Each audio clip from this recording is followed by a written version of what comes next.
right, I see our recording is going. I see participants are joining, so I'm going to give just a minute for that to happen. Good morning, everybody. Morning. Morning. And looks like our counts are stable, so I will go ahead and call us to order. Meeting of the CUSD Board of Education for August the 27th, 2020. This is our fall board advanced study session. And we will start with our opening items and the board agenda approval. If I could get a motion and a second, please. I move to approve the agenda as presented. Great, thanks, Jerry. And a second? I will second. Okay, Phyllis. Oh, okay. I was going to say, I think I heard Satish first, but I'll take Phyllis since Satish handed that over. And so all in favor, please say aye. Aye. Aye. Any opposed? Any abstentions?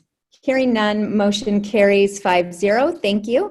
And I think I already said welcome, everybody. And this week yesterday was Women's Equality Day. So I just wanted to call that out and acknowledge the 100th anniversary of women's suffrage. But note that even though some women got the right to vote 100 years ago, yesterday, not all women did, and it took until the 1960s for that to happen, and there's still much work to be done. So I know I don't always call out the way Phyllis was so good about calling out the special days, but that seemed like a really monumental one to acknowledge. So thank you for indulging me. And let's see, so moving on to our employee organizations, 3.1, and I believe CEA President Kai Brown is here to speak with us this morning. Thank you very much for allowing me to speak. I'll keep my comments brief. There's two things I'd like to speak about. First of all, being the CAC, which you guys will be discussing today. I believe it's an important committee to have to be able to figure out ways to deal with our budget crisis. However, I do think there's certain items that can't be decided by them and need to be decided by the school board. Whether we're going to close schools is something that you guys need to decide. That's something you can't schlep over on the CAC to decide. Maybe you'll be able to put on to them to look at recommendations for which sites may be logical, but I think that's too big a decision to put upon them to decide. The other thing I'd like to speak about is the superintendent search firm proposal. I think at this point, with us being in dire straits as far as our financial situation goes, spending $20,000 to $30,000 on that would be a foolish mistake. We have an interim superintendent who's doing a great job, in my opinion, right now, and I think you should give her a chance and reassess in the spring whether it's we really need to have a search firm and spend all that money and time doing that. Because as far as I'm concerned, it's been a while since we've had someone come up through CUSD who's been our superintendent. The last one I remember was fantastic. So those are my comments. Thank you for hearing me. Have a great meeting. Thanks, Kai. Appreciate you being here with us. And let's see, I don't see Purnima or Britt, so I don't think we're hearing from either CSEA or SEIU this morning, but That is correct. you are all having a good week. Thanks, Leslie. Okay, and let's see. So moving us right along into 4.1, our public comment guidelines. Just as a reminder, we have, with this start of the school year, sort of returned out of our emergency remote comments that we were operating under starting back in March, and we have returned to our normal practice for public comment of people needing to be present to turn in their comment cards and read their or make their public comments themselves, and or have a designated person to read for them if they so choose. And we do limit the time on public comments in general to 3 minutes, and 30 minutes total for the items. But, obviously, if we need to, we can make adjustments from there. And I think that is all on that item this morning. And so moving us along, Leslie, just checking, we still don't have any items not on the agenda that have come in for public comment? That is correct. Thank you. Okay, so moving us along to item 5, discussion. 5.1 is our superintendent search firm proposal item. Just to sort of tee up this item, the Board of Ed, all of us, did appoint a subcommittee of myself and our Vice President, Jerry Liu, to serve as liaisons to consider getting a search process going for this year with the retirement of Dr. Baker at the end of last school year, and the appointment of our interim superintendent, Stacy, at the beginning of this school year. We do have Hazard Young and Atea and McPherson Jacobson with us today. And Jerry, did you want to give sort of an update and walk through the work of the subcommittee to get us to this point?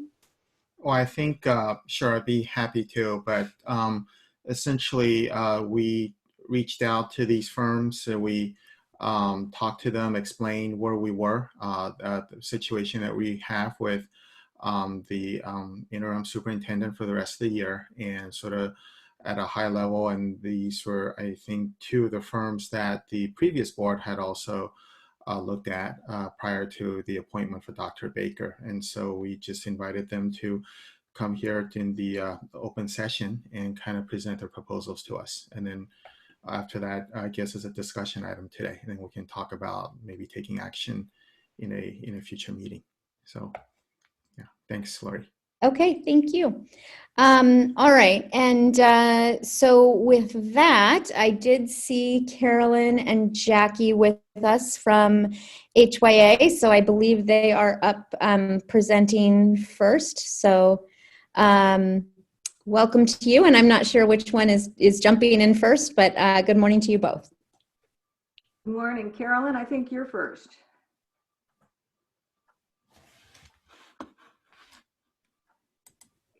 Can we hear Carolyn? Oop, looks like she's muted. This button. Can you hear me now? Yes, welcome. Oh, all right. Good morning. Quick question before we begin. Do you have a timeline for us? Would you like us to do this presentation in half an hour, as long as it takes, some sort of direction in that realm? Are you not able to hear me?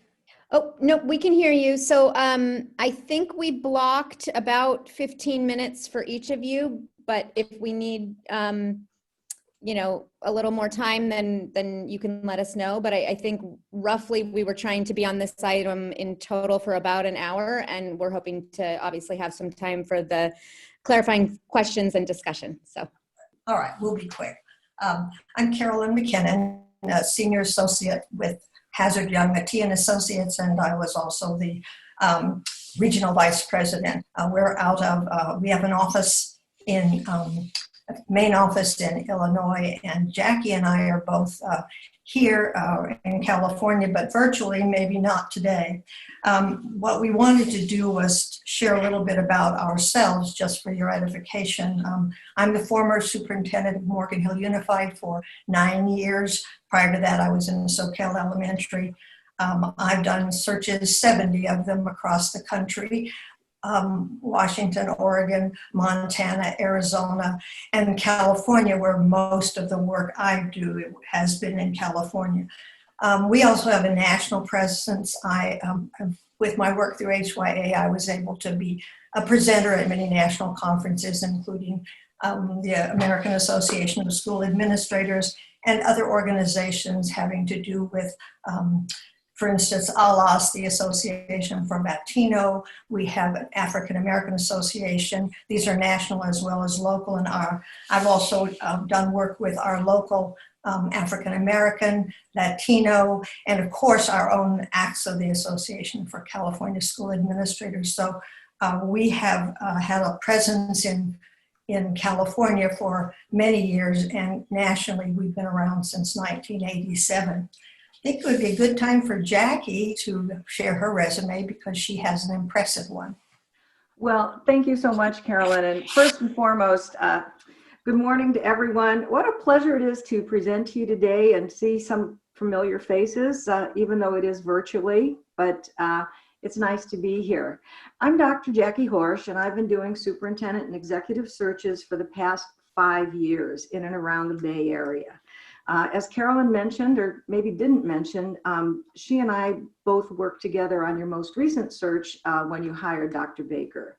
I retired 5 years ago after serving for 9 years as the superintendent of Union School District in West San Jose, Phil Kwan's previous district. For those of you who remember when he left Union, left a space for me to take, and he came to Cooperintendent to be your superintendent. In addition to doing searches, I coach superintendents. I provide board workshops on goal setting, superintendent evaluations, processes, and protocols. And additionally, I teach and coach in the administrative credential program through the Santa Clara County Office of Education. All that is basically to say that I have the experience and perhaps more importantly, a solid working understanding of your local context. Been here since 76. And I bring that to the search process in order to ensure that the candidates that we present to you are the right match for Cupertino. Thank you. Next slides, please. Thank you. Carolyn? We want to just share a little information with you, mostly because when we were with you 3 years ago, and some of the things that we learned along the way in terms of what's important to school districts and to aspiring superintendents and sitting superintendents should they be deciding to make a move. And one of them have to do with student outcomes. Your student outcomes are actually very good, remarkable in some cases, because you you are not a basic aid district, so your resources are somewhat limited compared to your neighbors. From what I read on the state website, you have about $7,000 or so a year compared to the national average of 10, compared to some of your neighbors in the area who are basic aid districts. Your resources are not as great, but your accomplishments are very good. Your students, you're in the 1% range for schools in California. That's very good. You're also, most of your test scores, your children at 86% of your students are proficient in math and 85% are proficient in reading. You have a teacher pupil ratio, looks like 23-1, and that's higher than many districts. So what we have concluded is you're doing very well with student outcomes. Public support, you have amazing public support. And we remember from when we were here before, one of the legends they tell is you were about to lay off teachers a few years ago, and your community said, oh my, we can't have that. So they raised, what, $2.5 million in a very short period of time so that your students were able to maintain the teacher-pupil ratio. You have folks who work for you who are very interested. Your community is very interested. They're proud of what you do. When we did our focus groups and interviews, that comes across very clearly that there's a great pride in what you do. You've done some wonderful work with whether it's technology or your critical thinking. You have clean and well-maintained campuses, and you've got well-trained staff. Perhaps the one issue that is concerning, of course, is the issue of fiscal responsibilities, and through no fault of your own, actually, probably because of what's happening within our country and certainly in our state. You're in declining enrollment, and you also have some issues with what's happened in terms of what this pandemic has cost you. So what we conclude from that is you're a district to be proud of. The superintendent that you choose will need to be on top of the fiscal responsibilities, because that's one area where you could use some help. Ready for the next one, Jackie? Yeah, I think we're going backwards.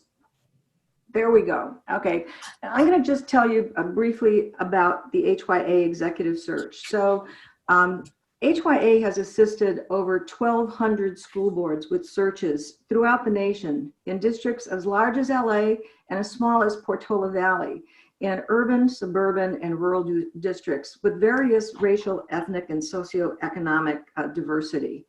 We have a network of over 100 associates throughout the nation, and we actively use those people to recruit the very best talent pool to meet the needs as you've identified when we do our search with you. Our firm, as Carolyn has mentioned, has been in business over 30 years, and we have a professionally staffed full-time office that provides executive oversight to all the searches that we do. Not necessarily true of all of our competitors. So we really think that we're uniquely qualified to bring local as well as national perspectives, knowledge, and experience, and all of our connections to your search. I think we're ready for the next one, Carolyn. The next one, we're going to talk a little bit about the national reach and the local focus. We'll continue to remind you that we bring to you a very strong local focus. Both Jackie and I have long-term careers within Santa Clara County, but our firm also has a national focus, and that will be advantageous to you.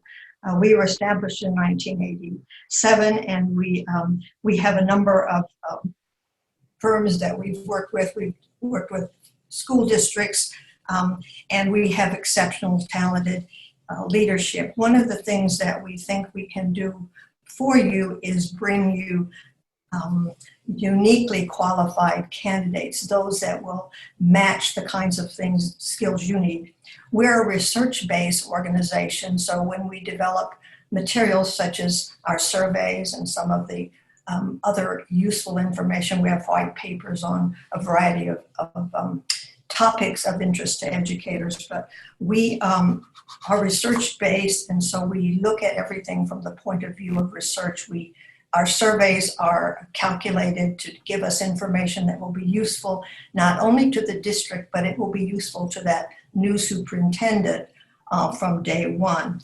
The community and your school community, as well as your community at large, will participate in getting that information for us, and it'll provide good information for you.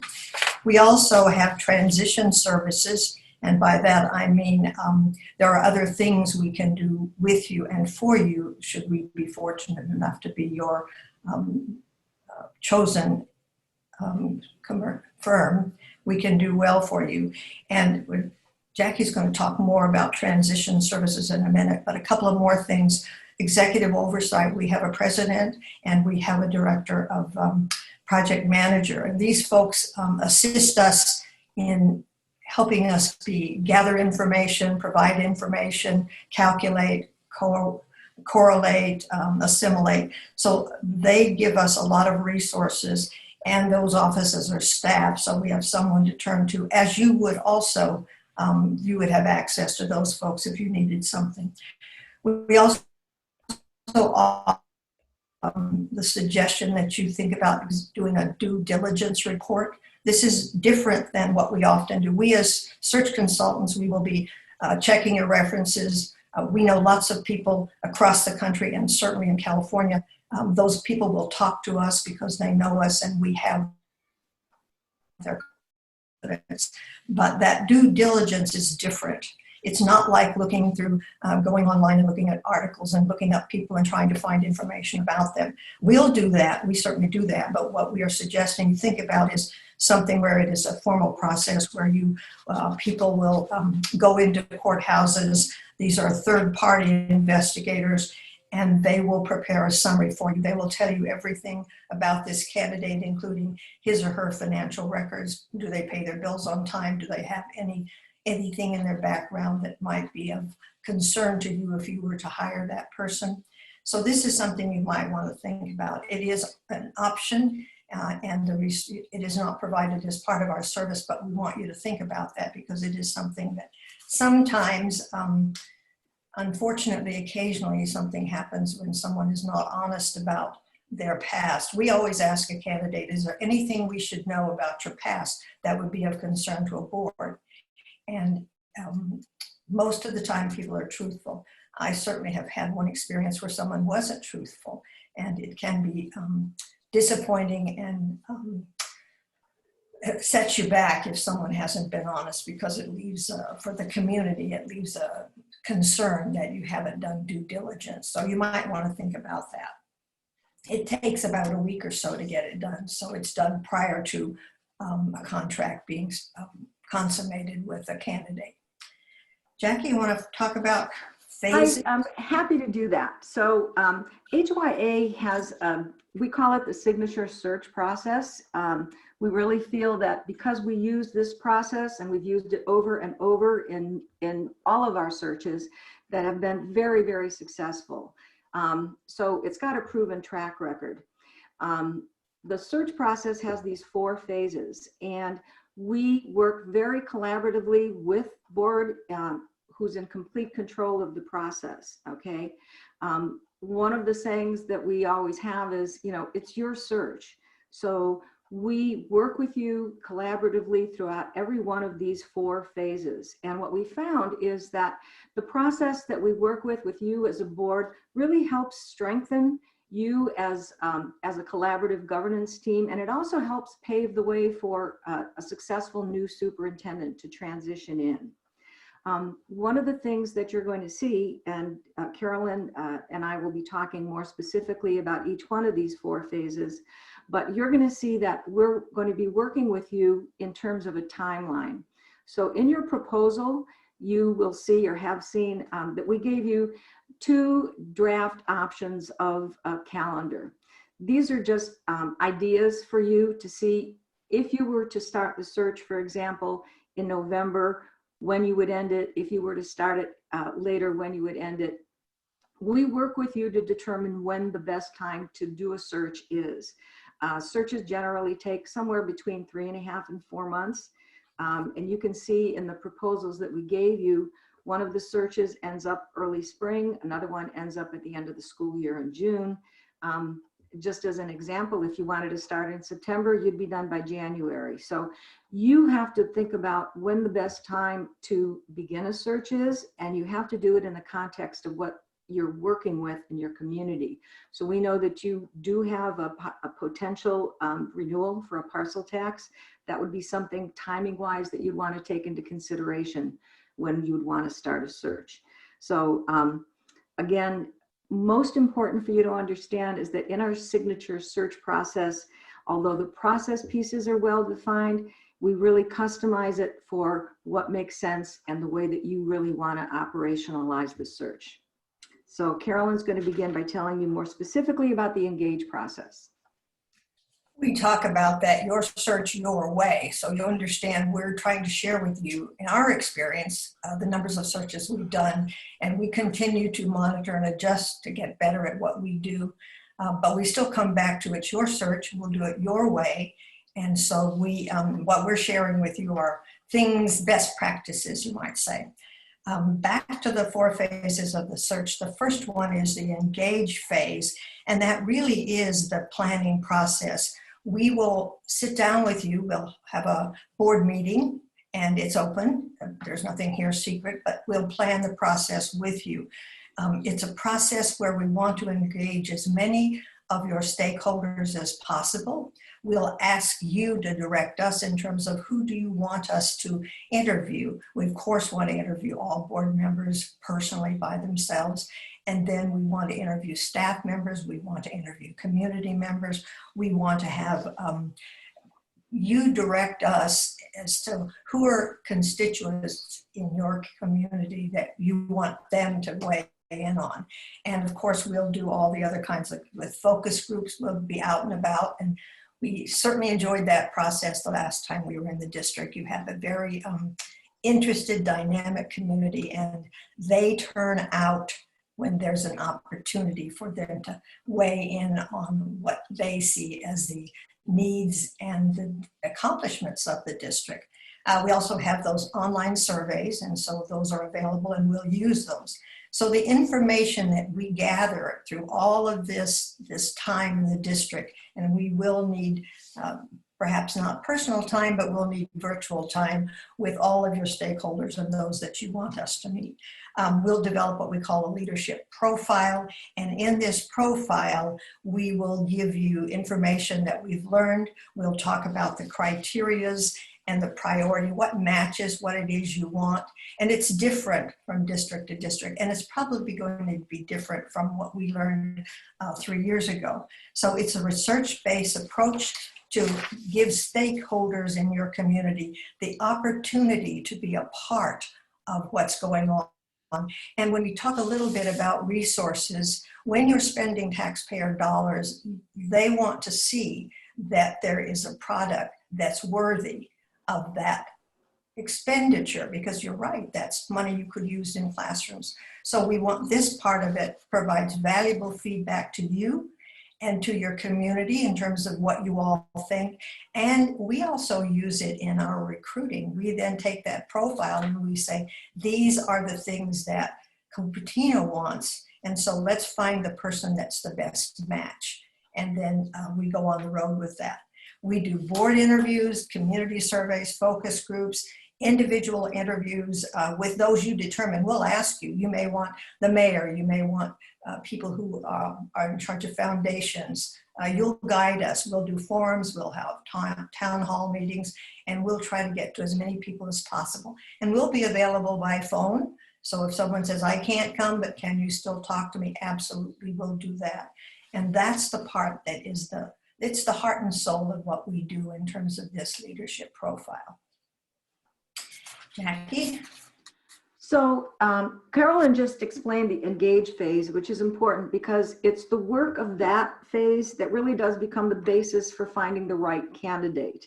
So one of the things that's important for us is finding out what are the desired characteristics? What are those things that your district is facing now that you need to make sure that are in the wheelhouse of that new candidate? So we advertise based on what you're looking for in terms of that next candidate. You will have identified for us the desired characteristics. The community has also weighed in on this, and all of those interviews and the whole process used in the engage phase help us really understand what exactly you're going to be needing in that new superintendent. And as I said, we use that as we advertise and certainly as we start screening candidates. I think one of the hallmarks of our process, truthfully though, is our proactive recruitment. As Carolyn said, and as I mentioned, we know people, and we've worked on a number of searches, and we have a lot of people that are emerging leaders that are interested in that next level in their educational career. And so we're able to really proactively recruit the people that we know are looking for the kind of district and the kind of opportunity that you're going to be offering. So I think our proactive recruitment is really something that, as I said, is definitely a hallmark of our organization. I think another thing that's really important is that we actually screen every single one of the potential candidates. So in addition to us reaching out and really recruiting people that we think would be a good match for you, those people that apply for the positions based on our extensive advertising, we screen every single one of those applications. Of the applications, then we actually interview, both Carolyn and I interview each one of the candidates that we feel is a viable candidate. So based on their experiences, their education, and their match to your characteristics that you're looking for and your needs, we actually have interviews with them. So we are then able to determine which of those candidates are going to be the best for us to bring forward to you. So an example is, and it just really depends. In a couple of recent searches that I did, we had about 40 applications. Of the 40 applications, we probably screened about 30 people that we actually interviewed, and I call it a pre-interview. And then of those, we whittled it down to, probably 20 that we did a reference check on. And so then those are the people that we have determined would be the best viable candidates for you to be looking at. So that brings us to the next phase, which Carolyn is going to tell you about, and that's the selection phase.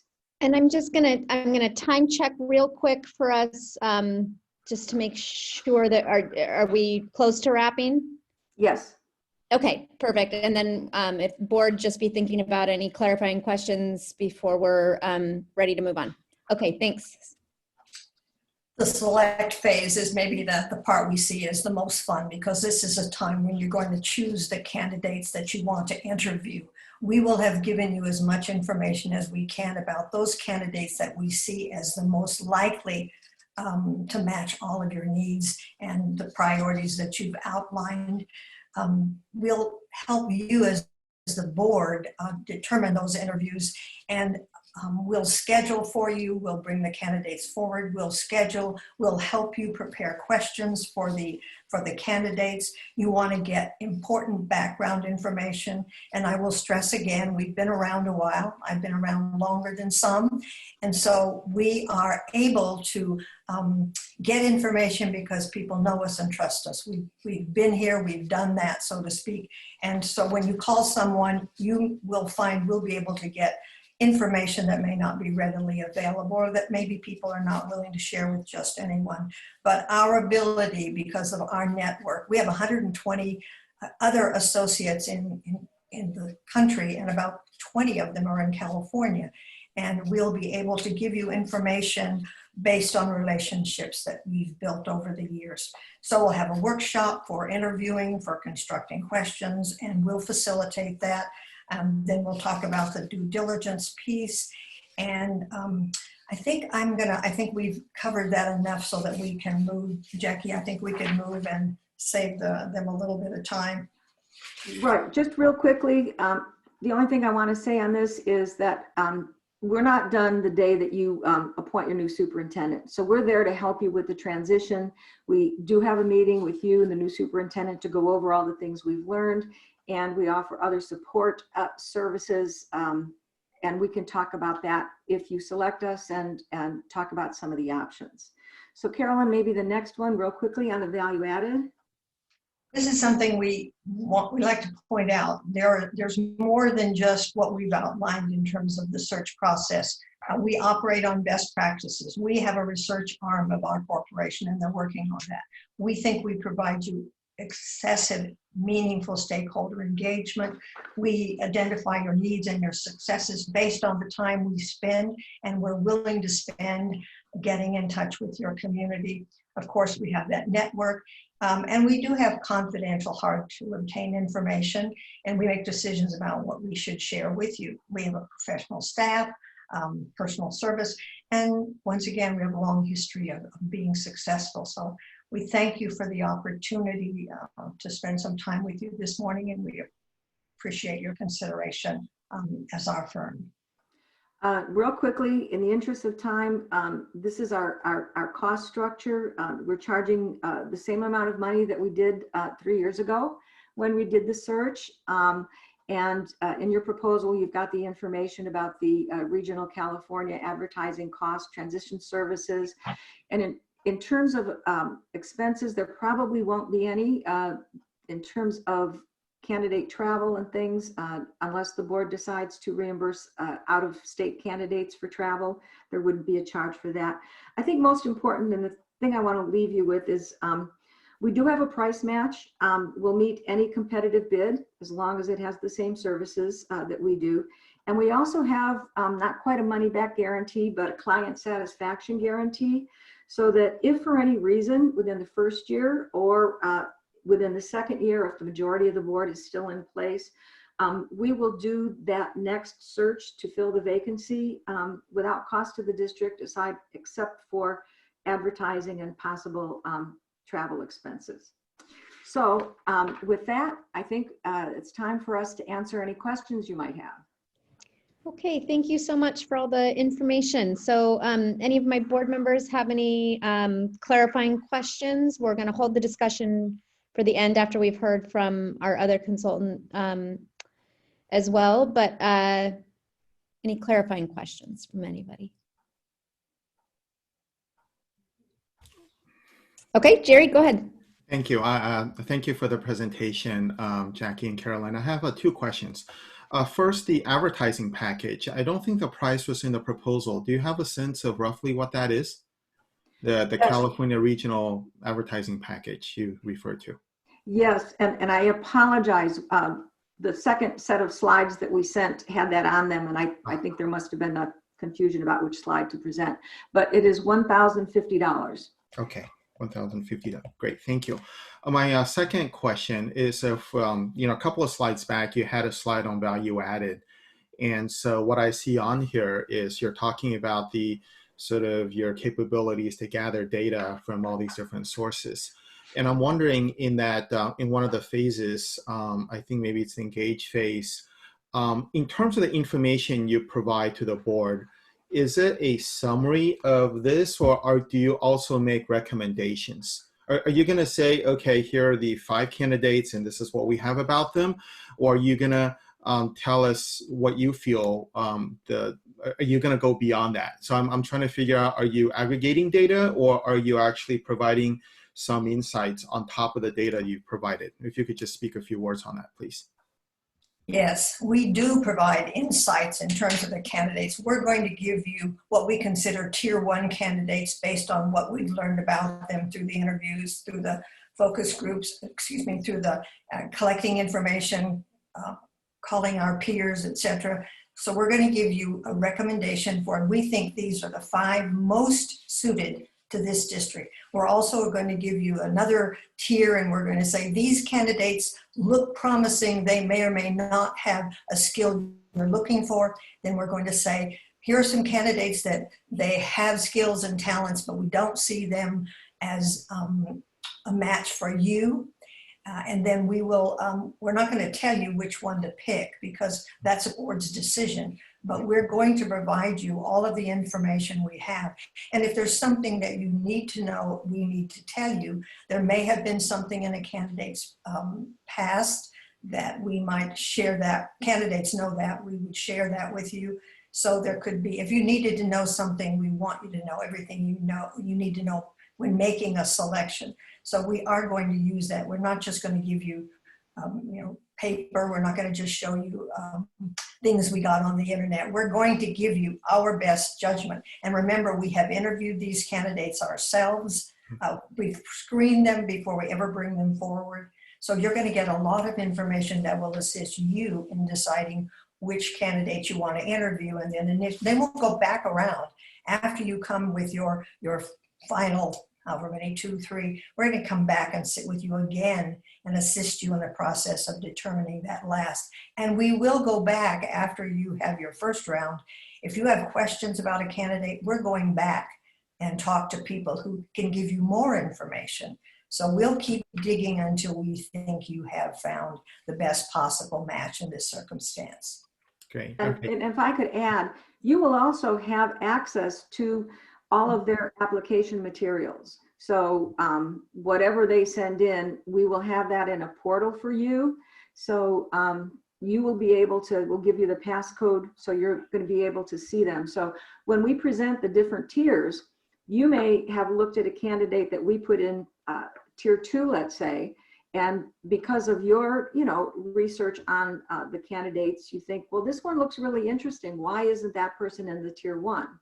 And, we will be able to have a discussion, but it's totally up to you to determine which candidates you want to take to that next level, which would be your semifinalist interviews. Okay, great. Thank you. And thank you, Lori. These are my questions. Okay, thanks, Jerry. Anybody else? Satish, go ahead. I have thanks, Carolyn and Jackie, it's a good presentation. One thing, do you have a target number, like how many candidates you provide within this specific period? Or it's like you, till we are okay, you keep finding? How is that? How does it work? Like, is there a certain number, like you will provide 5 candidates or 10 candidates, something like that? Do you have a target within this time frame? Well, I'm reasonably sure we'd have more than 5 or 10 candidates based on our past achievement with you. We will identify we'll look at every candidate that comes in. You're going to be a desirable district, and so we will not be surprised that you wouldn't get 30, 40 applications. And it's our job to winnow down to those that look most promising. We will know the people that apply frequently for jobs and that sort of thing. So there are some people that are just job hunting and they're not serious about, this is the district I want. We're going to help you identify people who are serious about coming to work for you. We don't want to waste your time. We'll have had an interview with the people ahead of time, so we'll have some sense that these are serious candidates and they're willing to come and work for you and with you, because we don't want people that are just shopping around. Did that answer your question? Yeah, thank you, yeah. Well, and if I could add something, you know, one of the things, because of the uniqueness of housing in our area, is when candidates apply, we also want to make sure that they understand the local context. So we talk to them about what housing costs might be in this area, et cetera, because not only, we don't want to waste their time either if you know, they're not aware of what our local context is. So that's why that in-person pre-screening interview that we do with them is very important, because we want to be able to really help them understand what the district is like. Okay, and I'm just going to keep us moving along here. Anybody else have a dying question? I've got one. Okay, Sylvia. So in talking with some other school districts and some other school board members who've also gone through searches in the last couple of years, my understanding is that there's different, I don't want to say tiers, but maybe different scopes of searches. Some may be a little bit more focused or limited, and some are more kind of a wide net. Especially if there are districts that already have like an assigned interim superintendent, or kind of more of a focused search, I guess is the question. So in the search that you're presenting, is this like the standard cast a wide net type of search, or are there other levels of searches which are a little bit more focused or a little bit more limited, maybe to existing candidates, those kinds of things? You want to start, Jackie? Yeah, what this search is I would say it is, it's an authentic search. The process that we're using is the process that we have used in all of our searches.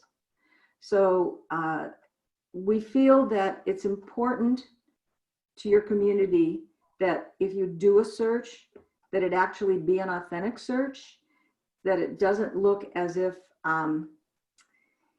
you are not genuinely interested in finding the best candidate that's available. So if you're going to be spending money to do a search for a superintendent, my personal belief is that you should do an authentic search, a search that is a true quest to see which candidates are out there who might be the most qualified and the best match. That being said, I think the importance not only to your community that you've done that, but also to whoever you ultimately choose to be the superintendent, because you want to make sure that that next superintendent has credibility. So people can say, out of all the candidates in this authentic search, this superintendent rose to the top as being the one who was the most qualified and best meets the needs of the district at this time. Otherwise, that new superintendent may not have the same credibility. You probably know, because as you mentioned, you've talked to other boards. I mean, this past spring, two of the boards, Sunnyvale and Mount Pleasant, chose their assistant superintendent to become the next superintendent, but it was after an authentic search. So I guess that would be my answer to the question. Carolyn, do you have anything else? I just have one other, I think, important piece. If word gets out that you are not seriously looking for a candidate, that if you already have your mind is on someone. And one of the first questions we'll get asked, assuming we were to get this position, people would say, do they already have someone in mind? Are they going to hire the in-house candidate? And you will perhaps find your candidate pool lessen because people do not wish to take the time to apply for these positions. This is a tremendous amount of work on the part of applicants. And if it isn't genuine, if it isn't honest, if they think that we're playing games with them in terms of just getting people, come on down, meet us. We bring people in, we make them go through this horrible application process that's very involved, finding references, there's so much involved. Candidates have to believe that you as a board are serious and they're a serious candidate, and that you're not doing this just to say, well, we just want people to think we're going through this process. So it's important that you are sincere about it. And before you go forward, make sure what you want is the person that best matches wherever he or she works today. That's the important piece, in my opinion. And can I add one other thing? I talked about the credibility that the new superintendent will have as a result of being selected after an authentic search, but there's also credibility for board members. You have gone through an authentic, genuine search, an inquiry to see who's going to be the best candidate. And as a result of that, whoever you select gives you credibility that you really did an honest search, that you really tried to find the best candidate. And it may very well be an internal candidate that rises to the top, but both the board and whoever takes that new position has more credibility if the search is in fact a genuine search. Thank you. Okay. All right. So I think we're sort of at the end of our 15 questions, but Phyllis, I just wanted to give you a quick chance if you had any. Oh, you're muted. I'm fine, Lori. I've worked with HYA before, and I'm very familiar with their process, so I have no questions. Great, thank you. And I think I have had all of mine answered through our committee work and also through listening to my colleagues' questions. So thank you, everybody. And thank you, Jackie and Carolyn, very much for the time and the presentation and all of the information. We really appreciate it. So, Our pleasure. Thank okay. you, our pleasure. Thank you. Bye-bye. Bye. Have a great day. Thank you so much. Okay, and then our second presentation this morning, board, is from McPherson and Associates, or McPherson Jacobson, sorry. And I believe we have Bob Ferguson and Ida. If I'm saying your name wrong, I'm so sorry. You'll have to correct us. But if you could both unmute yourselves and introduce yourselves, and we're ready to hear from you as well. Okay. Bob, why don't you go first? Bob? Oh, well, I'll go ahead and go first. My name is Aida Buelna. I am a consultant with McPherson and Jacobson and have worked with them for 5 years. I have 36 years of experience prior to my retirement 5 years ago.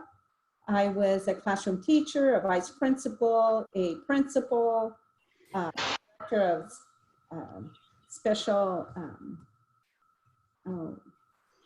state and federal programs, and my last 8 years I was a superintendent in Yolo County for a small school district. In my 5 years with McPherson and Jacobson, I have done over a dozen searches in California and a couple in Arizona. So it's closely approaching almost 24 now. And in these times of the pandemic, I have completed 3 searches with the use of our new technology and utilizing Zoom and Google Meets and using the correct protocols, health protocols. We have worked with boards when they do the interviews of the candidates in face. So there's that we've done. So I'm gonna go ahead and let Bob introduce himself. Good morning. Can you hear me okay? And welcome. Thank you. Thank you. My name is Bob Ferguson. I'm a retired superintendent. I worked for Tamalpais Union High School District, El Dorado Union High School District, and I did 4 interim superintendencies. I've also been a junior high school teacher and a junior high school principal.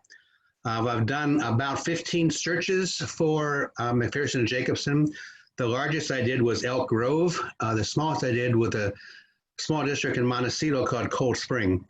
And so I've been with them for about 8 or 9 years. I did the first search in California about 8 or 9 years ago with McPherson.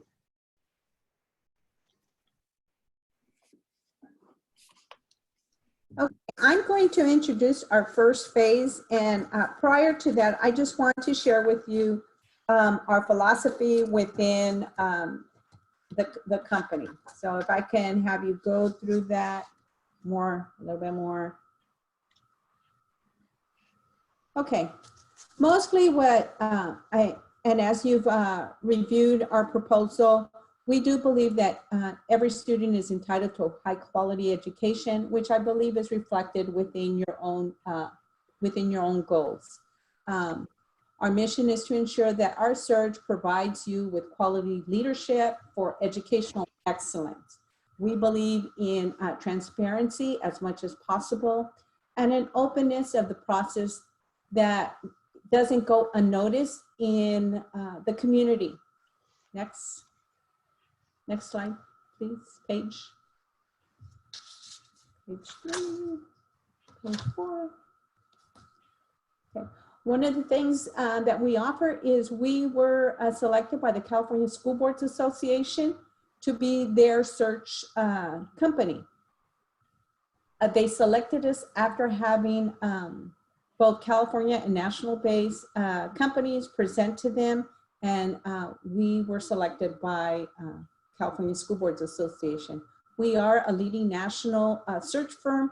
We have a nation-wide network of experienced consultants, and there is sustainability and leadership once superintendents are placed that we have assisted boards in bringing forward. I think one of the critical components is that there are 21 California consultants that work for McPherson and Jacobson with a variety of both different ethnicities, male, female, and we also include school board members as part of our team. Next, phase 1. Okay, there are 5 phases in our process. We will go over each one of these phases a little bit more extensively. So if I can have the next slide.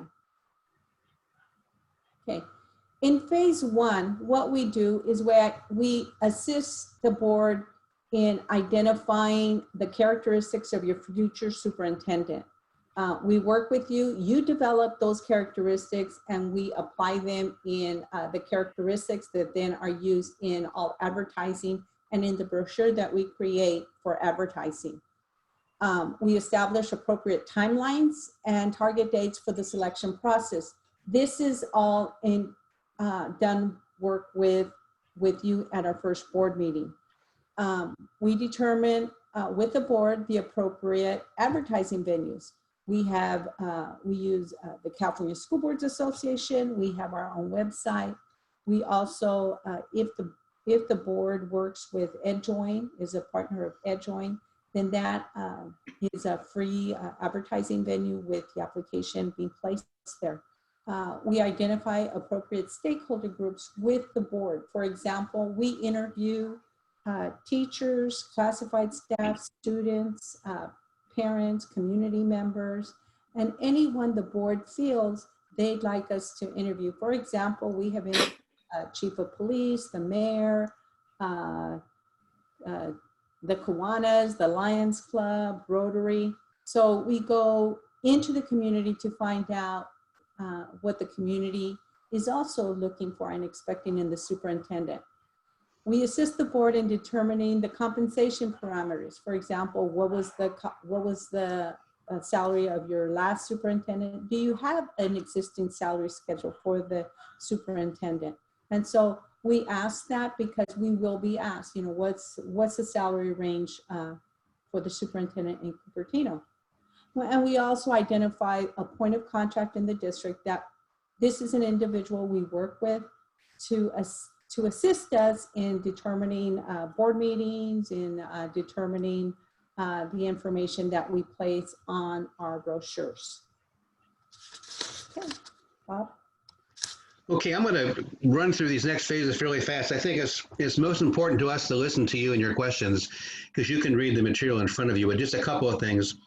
There's a reason why we have 70% of our superintendent placements staying at least 5 years. The process that we have, it works. I've worked with 2 other firms, of which I'm sure you're probably interviewing those 2 firms. Great firms, great people, but we're different because we don't come to you and tell you here's what we're going to do. We give you a process and allow you to tell us and work with us on how best you'd like that process to work. Phase 2. We do the input, and this is one phase that we do a lot. We go 3 deep. We don't just listen to what the references are. I've worked in 5 counties in California, and probably half of the 15 searches I've done, the original candidates that were picked were not on the interview process. I called them, talked to them, and said, this is a great district for you, it's a great match, would you be interested? And sometimes it takes more than 1 phone call. Sometimes it's a glass of wine to get them to talk. But we want to get the best candidates for you possible. So we do the stakeholder meetings as everybody does. We ask people 4 standard questions, try to get the input. We ask them what's good with the district, what's concerning with the district, what characteristics would you like to see in your new superintendent, and 4th one would be what issues or comments do you think the new superintendent should know about your community? We do a lot of work with this, and an example in Elk Road, we have 47 separate meetings with stakeholders. That's a large district. They have 6 separate unions, and each union decided they wanted to meet with us by themselves, et cetera, et cetera. We do whatever it takes to get the information. We do, obviously, like every other district, every company does promotional literature brochures. We prepare the vacancy. One thing I want to mention before that in one of our first meetings with you, we get your characteristics and background experiences you want. We put that in the brochure, and we ask our candidates to tailor their letter of introduction to you, the board, hitting each of those areas. So you can, in a letter, very quickly, you can see their experience depth with concerns you may have or issues you want to cover. So it's not just a blanket letter where I walk on water, I speak 6 languages, I'm a great superintendent. We want them to really focus on what you want as a superintendent. Next page, please.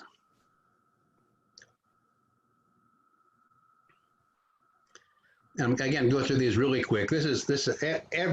Every company you work with is going to do this, but we do it in a much deeper process because we spend a lot of time on this, and we probably get other people to work with Aida and I to do that interview and background check. Sometimes we'll go talk to county superintendents, talk to teachers that work there, where they worked before. The newspaper, we obviously do everything on the social network, make sure we're doing everything, finding exactly what their background is. We also keep people informed. We don't want people to, and you'll have some people that are going to be going for multiple different jobs. We want to keep them involved. Because of the reputation of your district, you'll probably have, I'm guessing, 40 to 60 applicants, which is great. We work with you so you know exactly what the process is. I usually talk to the board president and keep him or her up to date with what's going on. Next page, please. Again, trying to go through this really fast. Okay. Page 3, again, we evaluate the criteria like every company does. We also will bring you every single candidate we get. If you get 50 applications, you will see all 50 applications. We will go through the applications, do the background screening and checking, do the vetting, and give to you probably, I'm guessing, 10 to 12 who we think best match your needs, best match what you as a district want. It's sort of like a dating game. We try to match your district's needs, personality, and interest with the candidate's strengths. But there is no perfect superintendent out there. Each superintendent has strengths and weaknesses. We try to balance that with your existing staff, with what you critically need as a superintendent coming into your district. We do if it's up to you, may want to do a video of the candidates. I personally don't like doing the video of the candidates, but some boards may want to. We also talk to you about how you want your stakeholders involved in the process. Some districts want to do an interview. We don't suggest that because of the need for keeping the candidates' names safe. Phase 4, again, we review the candidates again with you. We bring to you everybody. We have a meeting, and usually we try to do a pre-meeting before the board selects the final list of candidates, which can take some time.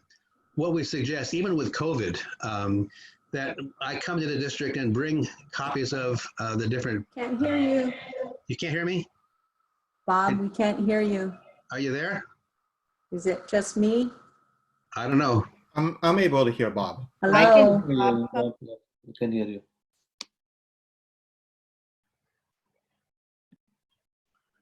Can you hear me now? Bob, yeah, we can hear you. We can hear you. Go ahead, please. Oh, okay. Thank you. Because it takes so long to do that job of where you finally pick the candidates you want to interview and the process you want to use. We usually do a full day process where we bring in maybe 2 candidates a day where they get a chance to talk to the committee. Sometimes we even suggest that you have a breakfast or lunch with 2 board members and a candidate outside the interview process. So you get to know them a little better and their background instead of going into a very strict sort of interview process. We found that works out really well, and the board members seem to like that a lot. What do we do? All board members will get a chance, no more than 2 obviously, to have a breakfast or coffee or lunch with the candidates prior to your interview. It makes the interview process much more comfortable and relaxed, and you get to know the candidate a little better, not just a formal interview where you have 20, 25 questions to ask. We do a lot of work. There's a reason that we have 70% of our people staying in 5 years or more. We go through the process with you. We also need to know, from you, when we do the first meeting with you, asking what type of candidate do you want? Do you want somebody who's had prior superintendent experience? Do you want somebody that's really strong in budget or strong in instruction or strong in communication? Insight candidates. I've had districts where we had 3 insight candidates, which made it very interesting. And we've had districts that don't want insight candidates. They want outside candidates. They want somebody that's proven in an elementary district. You have one of the largest, if not the largest elementary district in California, and you have a great reputation, and you're going to attract quality candidates. Our job is to sort of take those quality candidates and make sure we find out who is the most qualified and the best match for you, and then let you make that decision. We will give you many points of contact, many points of information to allow you to make the best decision possible. There's the phase 5 is optional, where we help with doing performance objectives. One of the critical issues that we get with a new superintendent, I've done 5 superintendencies, and coming into a district, there's expectations on both sides. We want to make sure that you as a board are very clear in what you want that superintendent to achieve in that first year, that first 90 days, that first 180 days. So we sit down and do performance objectives that are easy to evaluate. So the superintendent knows exactly what he or she is being evaluated on, and you as a board know exactly what the expectations are for that superintendent to follow your direction and follow your lead to establish the performance objectives for the district.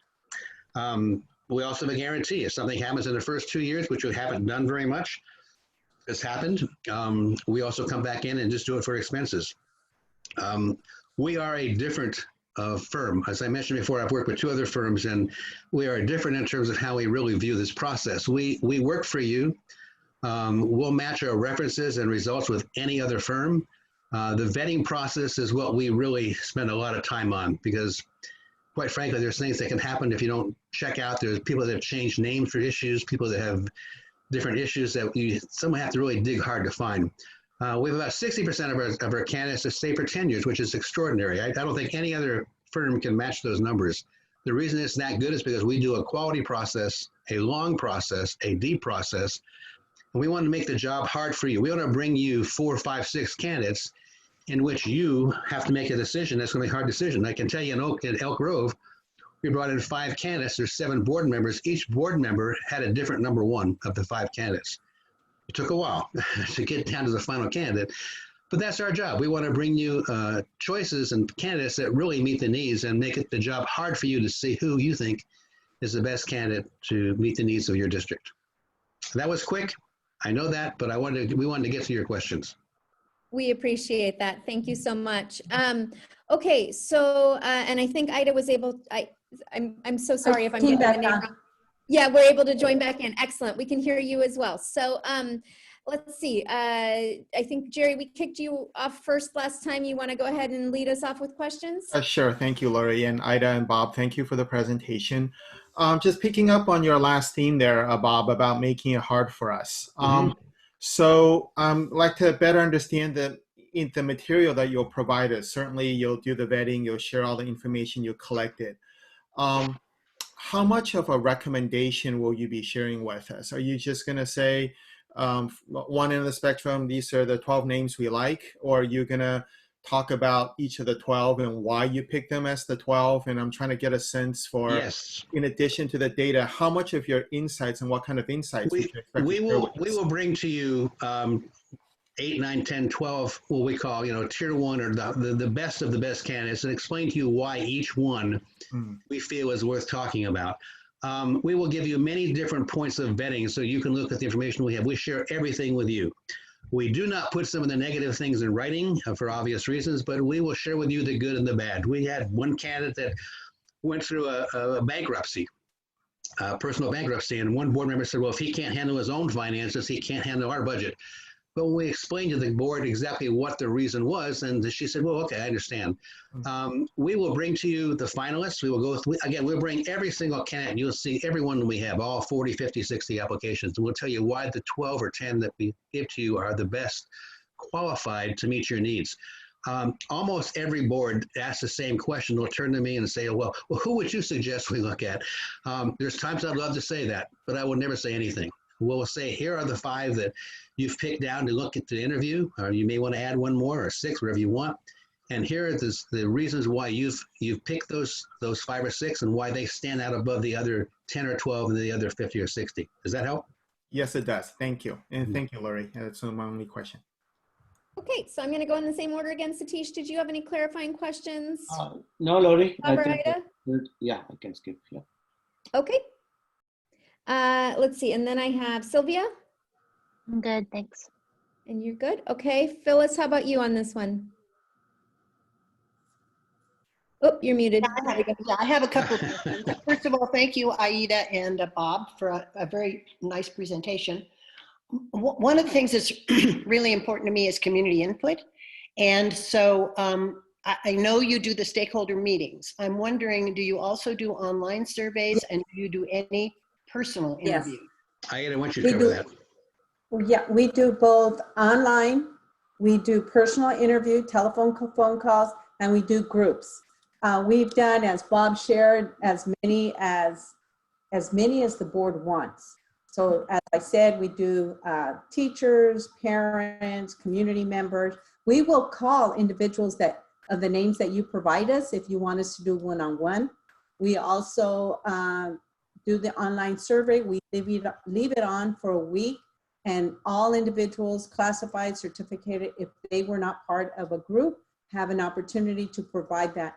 At the end of the stakeholder report online survey and the interviews, we put together a stakeholder report that we present to the board, and we have the district put it online so it's available for the community and candidates to review. Okay. So can I just add one more thing there? That brochure you're going to get with all the input is given exactly as taken. The only thing we take out maybe are some words that we don't think are appropriate for people to read, but we don't edit any of that. We tell you exactly how the different groups, classified, certificated, community, teachers, students, people feel, and it's probably going to be a good 20 to 35 page report to you. And it really gives you some good insight as a board member as how different perspectives are out there in the community that you may not be aware of. Yeah, I've seen multi-page documents, many pages, that have also included all of the online comments. Yep. So would we get the total online? Okay, Yep. thanks, Lori. That's Everything. my questions. Thank you. Okay, and actually you just hit on mine too, so. All right, anybody else for Bob and Aida? Can I ask one clarifying question? Sure, please. What's your timeline in terms of when do you want this person on board? So I think that's part of what our discussion today is going to be about. So I have to say, stay tuned on that one. We're, you know, we with COVID sort of throwing a monkey wrench into things, as well as the other sort of hot topics going on in our district right now. We're, I think, trying to figure out how to dovetail all of the issues together to best kind of meet and serve needs. So I don't have a firm answer for you on that one. Understand. Okay, anybody else, any questions before I thank our panelists here? Okay, so with that, yes, thank you so much for helping us keep on time and for being so efficient in getting through that, and for answering our questions. And thanks for the opportunity to talk to you. Okay. Thank you. Thank you so much. You both have a nice day. Appreciate your Same to you time. guys. Bye-bye. Okay. So board members, does anybody want to do, should we do maybe a round of, you know, what's on your mind reflection? Does that sound good? Sounds Okay. Jerry, you want to go first? Sure. I guess reflections is the only way to go forward. Yeah. Yeah, so a couple of thoughts. So first, I actually want to acknowledge Kai's comments earlier during the communications and what he shared about our current superintendent. I think it's really a credit to Stacy that we have the CEA president coming to sort of in support of her. It shows the sort of the work, the relationship that she's built with our employees. And it's certainly not the case that I don't think that would necessarily happen in every district around here. And so I don't want to overlook that. I think that's really important. And Kai also brings up a good point of, we want to, the money that we're spending should we go down the path here? And so that actually got me thinking a bit about why we're doing this. And for me, where I am right now, it's more than just about putting someone in a seat, right? Because it's really also for us as a district to sort of think about where we are right now and to engage the community and get everybody's thoughts on that. I remember 3-4 years ago when we were looking for another superintendent. I was on the parent advisory committee then, and I remember there were 10 of us, and there were 5 parents and 5 staff members, and each one of us got to ask a question. And I remember that out of the 10 questions, 3 or 4 of those were around community trust. It was different variations, and it was very clear. Anybody who interviewed with us, I think, would have gotten a sense of what we're looking at a district. And I think, a lot of credit to Dr. Baker. I don't really see trust as it being an issue necessarily now, but we have a new set of challenges. And so I think for me, it's really part of this process would be to really understand where the community is, what Phyllis said about the engagement. And then for us to really, as a board, think about what are the next set of directions. I'm somebody who believe, and you may not, and it's fine, that I think this COVID crisis is really, there are going to be lasting changes to society in terms of how we work, how we play, and how we potentially educate our children. And so I think for me, it's worthwhile having a conversation and basically going through the full process. This does not mean at all, and I want to make this clear, that I'm now have my eyes cast on an outside candidate. I think that's, the two for me are very decoupled, of thinking about what the role and what the vision of the candidate is, and then the people that go into it. I'll just state for the record, I've been, the 2 years I've been here, I've been very pleased with Stacy's work. I think she's a wonderful leader, and the last couple of months, it's been great. We've had discussions about vision and all that, and I think so. Certainly, by no means am I necessarily sort of not looking at internal candidates, but for me, it's really about thinking about the role and thinking about for the next few years where we want to go as a district, particularly with all the changes in society.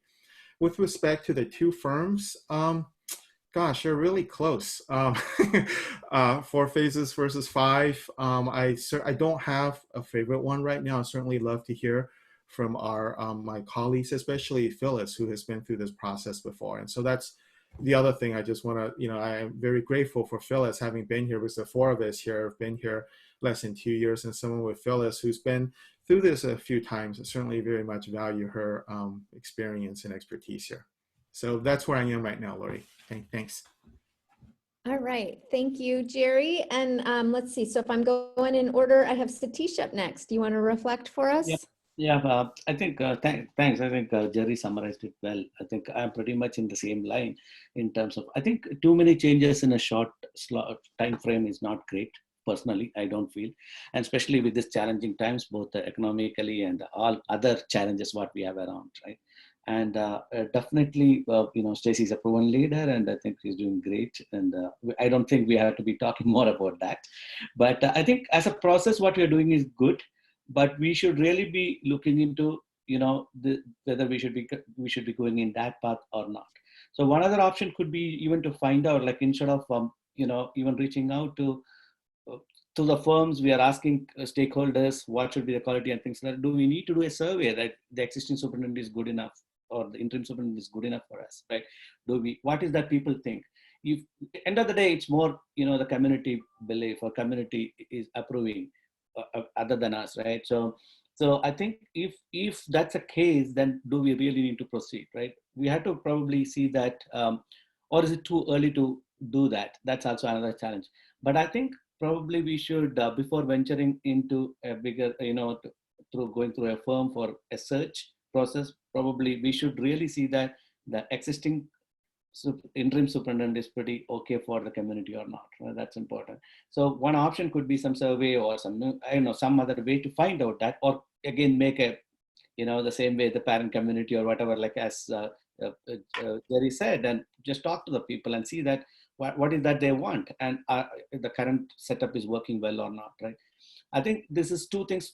Forget the financial part. Financially is very important, but at the same time, I think I prefer not to have too many interruptions, right? Because we have a change, and there's an interim superintendent. Again, in another 8 months, we are going to get one more superintendent, and we are going to try a completely unknown person again, right? Let's say we do a great process in interviewing and getting a person, but again, that person to get established and moving, and when there are too many things happening around, I don't know whether it's really worth. So I should, my recommendation there is to really, we should look into again and see that which path we should be taking. Okay. And regarding, I think the firms, they have the great process for both, and I like it. Experience is pretty good, and their education background of the people who presented, that's great actually, with superintendent and the teaching credentials and everything, whatever they have.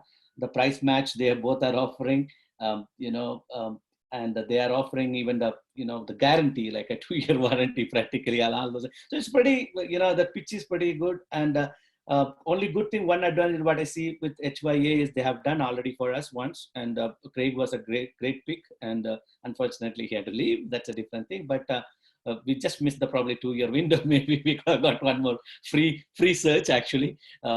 He should have moved out for 6 months back, then we could have saved some money then, or he should have stayed 2 more years. Anyway, so that is the only thing which I see advantage, one or the other, pretty much same. Or if you're seriously, I think we have to stick. I think we have to go through that one more time, like within ourselves, and see that we have to weigh absolutely which one is the right way. But I think I shared what I think. Okay, thanks, Satish. All right, so Sylvia, what have you got for us? So I think very much resonating with what Jerry and Satish said. I appreciate what HYA's measure about the credibility of whoever it is that is selected, and being able to go through that authentic process. I appreciated their kind of talking that through, because like Kai mentioned, and like some of the emails that we've received in the last week or so from community members, there's definitely a lot of support and evidence for what Stacey has done for us in this transition time, especially, and I've appreciated her leadership. But I did appreciate the comment from the firm about presenting, about giving whoever comes in as that position that firm foundation of credibility, and to know that it was an authentic process. Between the two firms, very similar. Actually, I listened to the McPherson and Jacobson at the board association conference last year. I attended one of their workshops. I appreciated their thoroughness and kind of their standardization for how to go through a large search. Having said that, it definitely feels like HYA knows our community, knows our neighborhood a little bit more. So I think those are the two things I'm looking at between the two of them. Okay, and Phyllis. Okay, so I think, am I muted? Yes. No, you're good. Oh, now you're muted. Well, hello. Okay. So I think I'm pretty close to on board with Satish with just a little minor tweak. Stacy's been with us 2 months. She's done an outstanding job. She knows us. She's been with us for a lot of years. The community knows her. The staff knows her. I would like not to engage a firm right now. I would like to wait until, say, the December to February timeframe. That would be the time that we would be evaluating Stacy for her mid-year evaluation. No pressure, Stace. And that would also be a time when we could revisit this and decide, do we really want to spend $25,000 looking for a superintendent, or is Stacy doing a dynamite job, which I am expecting she will, and do we just want to make an appointment at that time? We have so many things going on in our district right now with distance learning and the CAC committee, and we not are going to close schools and all that stuff. I think for us to go to the work right now of a superintendent search when we have somebody in place who's doing an excellent job. But I don't want to rule out a search at this point. I just want to wait. I just want to give us some time. And the pushback for that is going to be, but if we wait until January, then the pool is limited. And my response to that is, yes, but look how long we waited for Craig, and we got a great superintendent. So that's kind of where I am. And in terms of which firm to choose, we've heard from them. We could still make the choice in winter or early spring if we decided to go that way. Jerry, you put an awful lot of confidence in me. I hope I can live up to it. I would just say that having worked with HYA on 2 different searches, actually, we worked with them when we found Wendy, and we worked with them again when we found Craig. And actually in Craig's search, it was Jackie and Carolyn that worked with us. So I have to say I'm biased because I thought they did an excellent job, and I would go with them again. Thank you, Lori. Okay. So I think I resonate with parts of what all 4 of you have said. I think for me, if I break it down, it's the timing and the time involved in the process. It's the cost and what is the best use of our resources, and it's the potential benefit. And I think each of you have hit on various aspects of that. I think I agree with Phyllis that one of the things that is a challenge for us right now is the timeline and trying to balance sort of that longish term, if you will, goal of finding the right permanent superintendent, and along with not impeding the work at hand. And I am mindful of the fact, I think Phyllis just raised the point that, I think in an ideal world, you'd take the full year and you'd maybe post now so that when candidates, are looking for their next year's job, that you have the full access to anybody and everybody who might possibly be considering moving districts. That said, we heard from Bob Ferguson that, there are times where what they feel the right people with their connections, and I'm sure this is true of any good consultant is they know who to reach out to, who might not necessarily be thinking about moving, but might be the right person if we got to that point. But to me right now, that's a stretch like from where our reality is, which is we're in a really good place right now. I think to Jerry's point, one of our biggest issues has been rebuilding the trust of our community. We have that right now. you know, our student outcomes are in a good place, and our job now during COVID is to keep them there.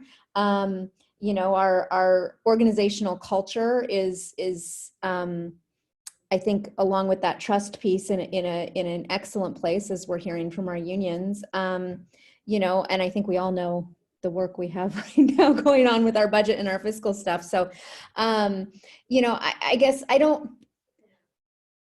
where I'm really feeling torn is that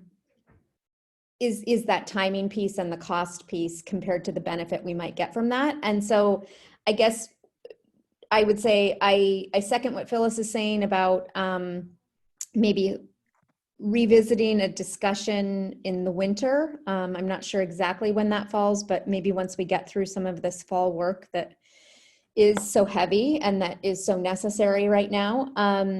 And I know that the compromise there might be on a potential pool later, but I think that's a compromise I'm comfortable with under the circumstances, of just, you know, distance learning along with the CAC process and everything we've got going on there.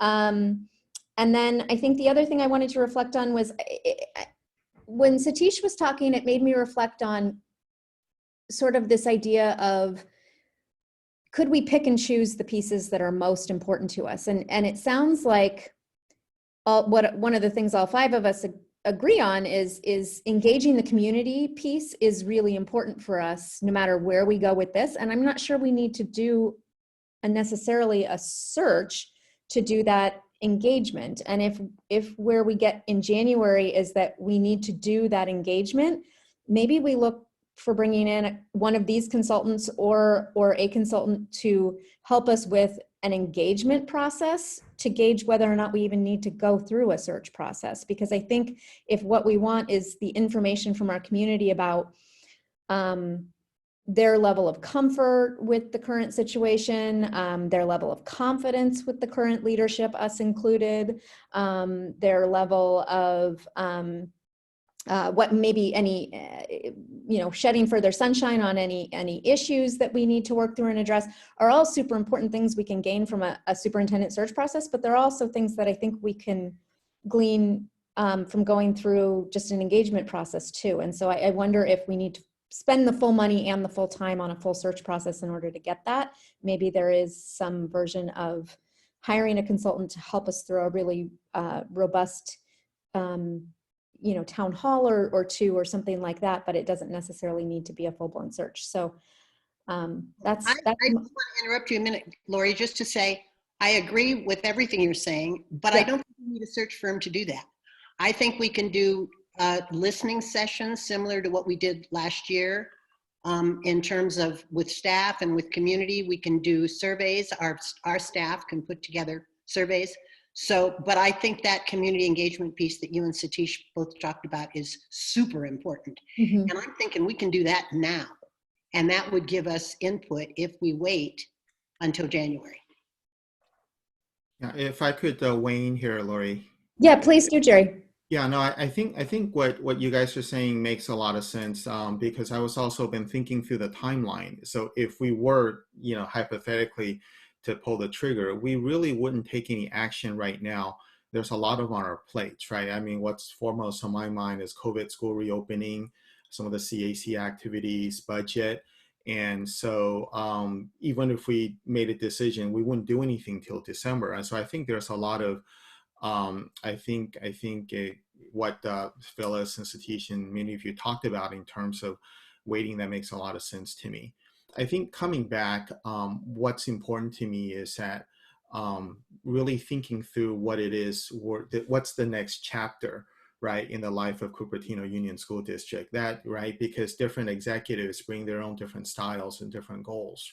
If I were to look back, I look at what Wendy accomplished and what Craig accomplished, and now it's this next person. And so I think the notion of starting perhaps now in the background some of these engagement processes to kind of get the sense of where the community is.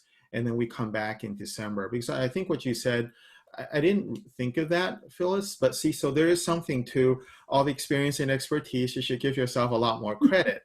But the Dr. Baker process, I remember, right, that didn't really start till the spring, right? I think that's when the board back then, that you're on, Phil, has made the decision for a new superintendent. And so I think, what Lori was getting at in terms of perhaps there's a smaller pool, but on the other hand, we are the largest elementary district, or one of the largest. And so I think, and it is an attractive place. So I would be supportive of postponing this decision till sometime in the winter, but I would ask that let's maybe take some time to think about how we engage the community more than a survey monkey kind of way, but maybe not all 5 middle schools, if there's something in between, to really some sort of an exercise to, and maybe Stacy, if you take us through this as part of your whatever here, No pressure. basically that whole vision setting process, because I think, as a parent, I really had a sense of what Wendy's vision was and Craig's vision. And so I think this next person really want to kind of understand where we can go as a district. So anyway, but I like a lot of what I've heard from my colleagues here, and that certainly I would be very supportive of. Let's look at this in the winter and use the next couple of months to collect information that we need to make that decision later.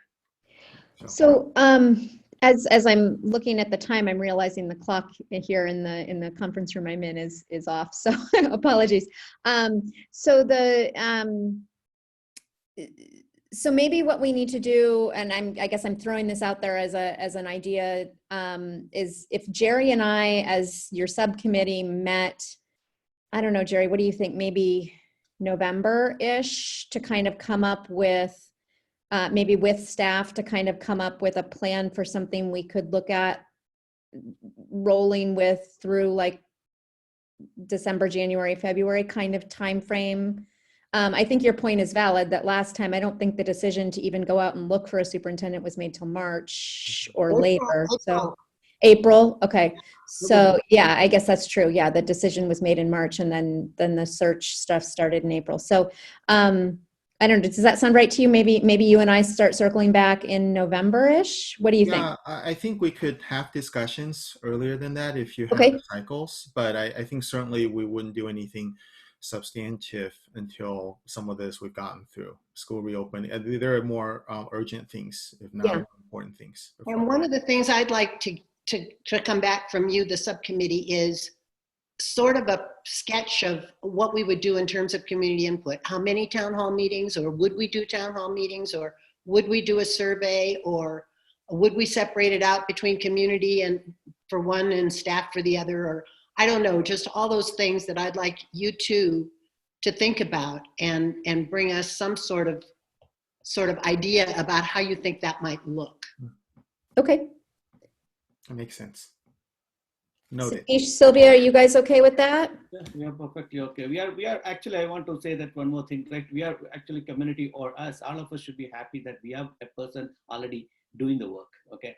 It's like it's not just filling the position. Like, I think ever since, I know it's too early to probably do an assessment of Stacy, or I'm not doing that, but I'm just telling you the 2 months of things. And really, we did not have a dip in any of in our activities, right? It is a smooth thing, flawless things. It was going pretty good.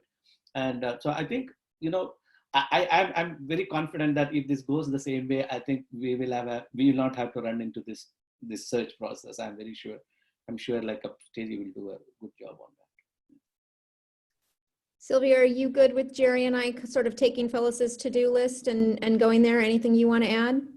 Yeah, I'm in favor of that as well. I think one of the things that you were saying, Lori, that resonated with me was that engagement process. And I think that was the question I was trying to ask HYA originally, because I had thought that was something that their firm could do, was facilitate an engagement type process that's a little bit more limited. It sounds like that's not what they do. But I guess to me, the lingering question is that something that we do internally, or do we look to a facilitator to help us with that so that it is objective and unbiased? So I guess I would want you guys as a subcommittee to maybe think about that a little bit, whether or not that's an internal thing that's led by you know, one of our own staff or team, or if it's somebody that, again, we contract out to create, to allow for that objectivity. All right. So it sounds like we're all in agreement then that Jerry and I'll wrap back through this early-ish mid part of the fall and, you know, come back at some future meeting, let's say somewhere between October and December to sort of present you guys with some options from our brainstorming and sort of do a pulse check then. Does that sound reasonable to everybody? Okay. Yes. All right. Yeah, we'll do our thumbs up. Everybody thumbs up for that? Okay. Sounds good. Sylvia, did I get a thumbs up from you? Yeah, you're good. Okay. So moving us on here to 5 dot, what are we on now? 2, the CAC update.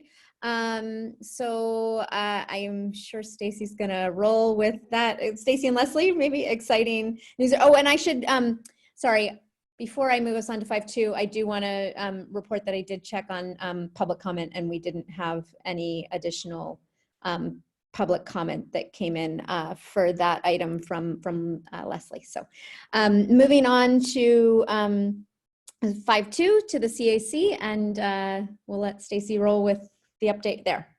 Perfect, thanks. And just a quick time check, because I think this was the original scheduled lunchtime, so we can go through this fairly quickly, but I do want to allow enough time for discussion and then maybe just a shortened break for lunchtime, if everyone wants to grab that, if that's okay. Yep. So just wanted to, we did hold our first CAC meeting, and part of that process is we had said between each of our scheduled CAC, we'd have that opportunity to bring updates back to the board. So officially, this is our first update. We had our first CAC last week.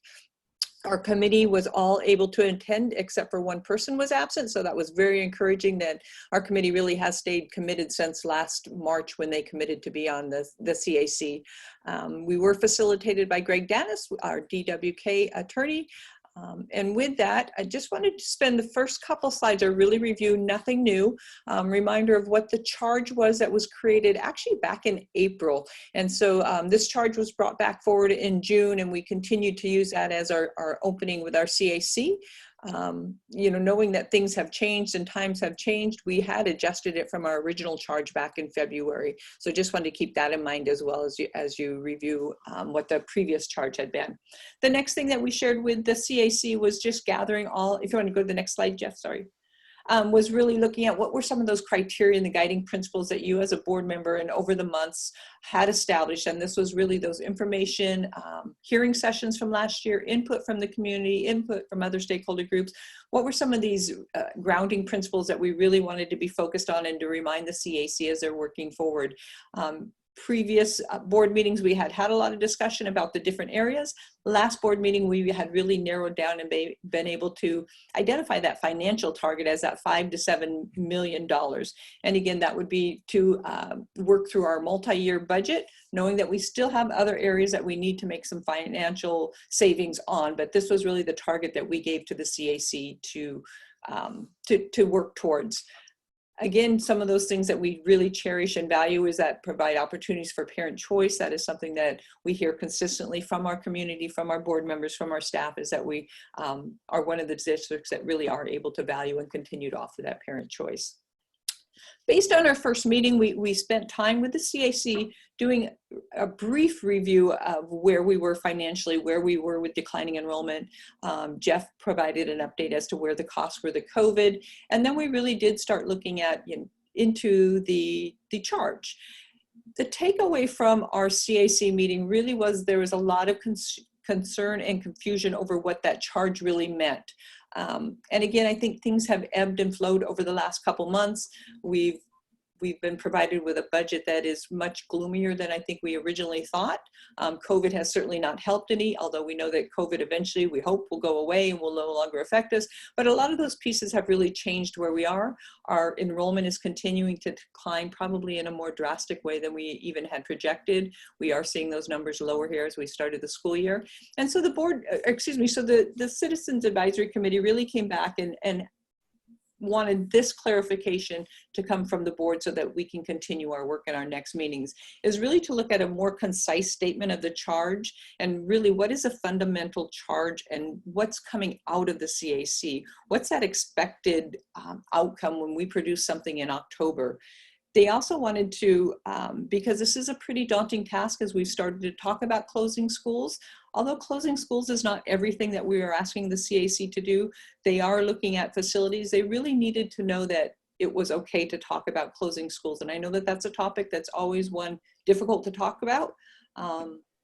Doesn't always have the feeling that everybody wants and causes a lot of emotion, but really wanted to know what does that look like, and could the district provide some of those sample scenarios of what closing schools would look like. And really important to stress here is that what we provide as those samples are something that the CAC has the ability, they can look at, they could modify, they could throw them away that they're horrible scenarios, they can create their own, but just really something to give them an idea of what is a savings of $5 to $7 million really look like in some different samples for them.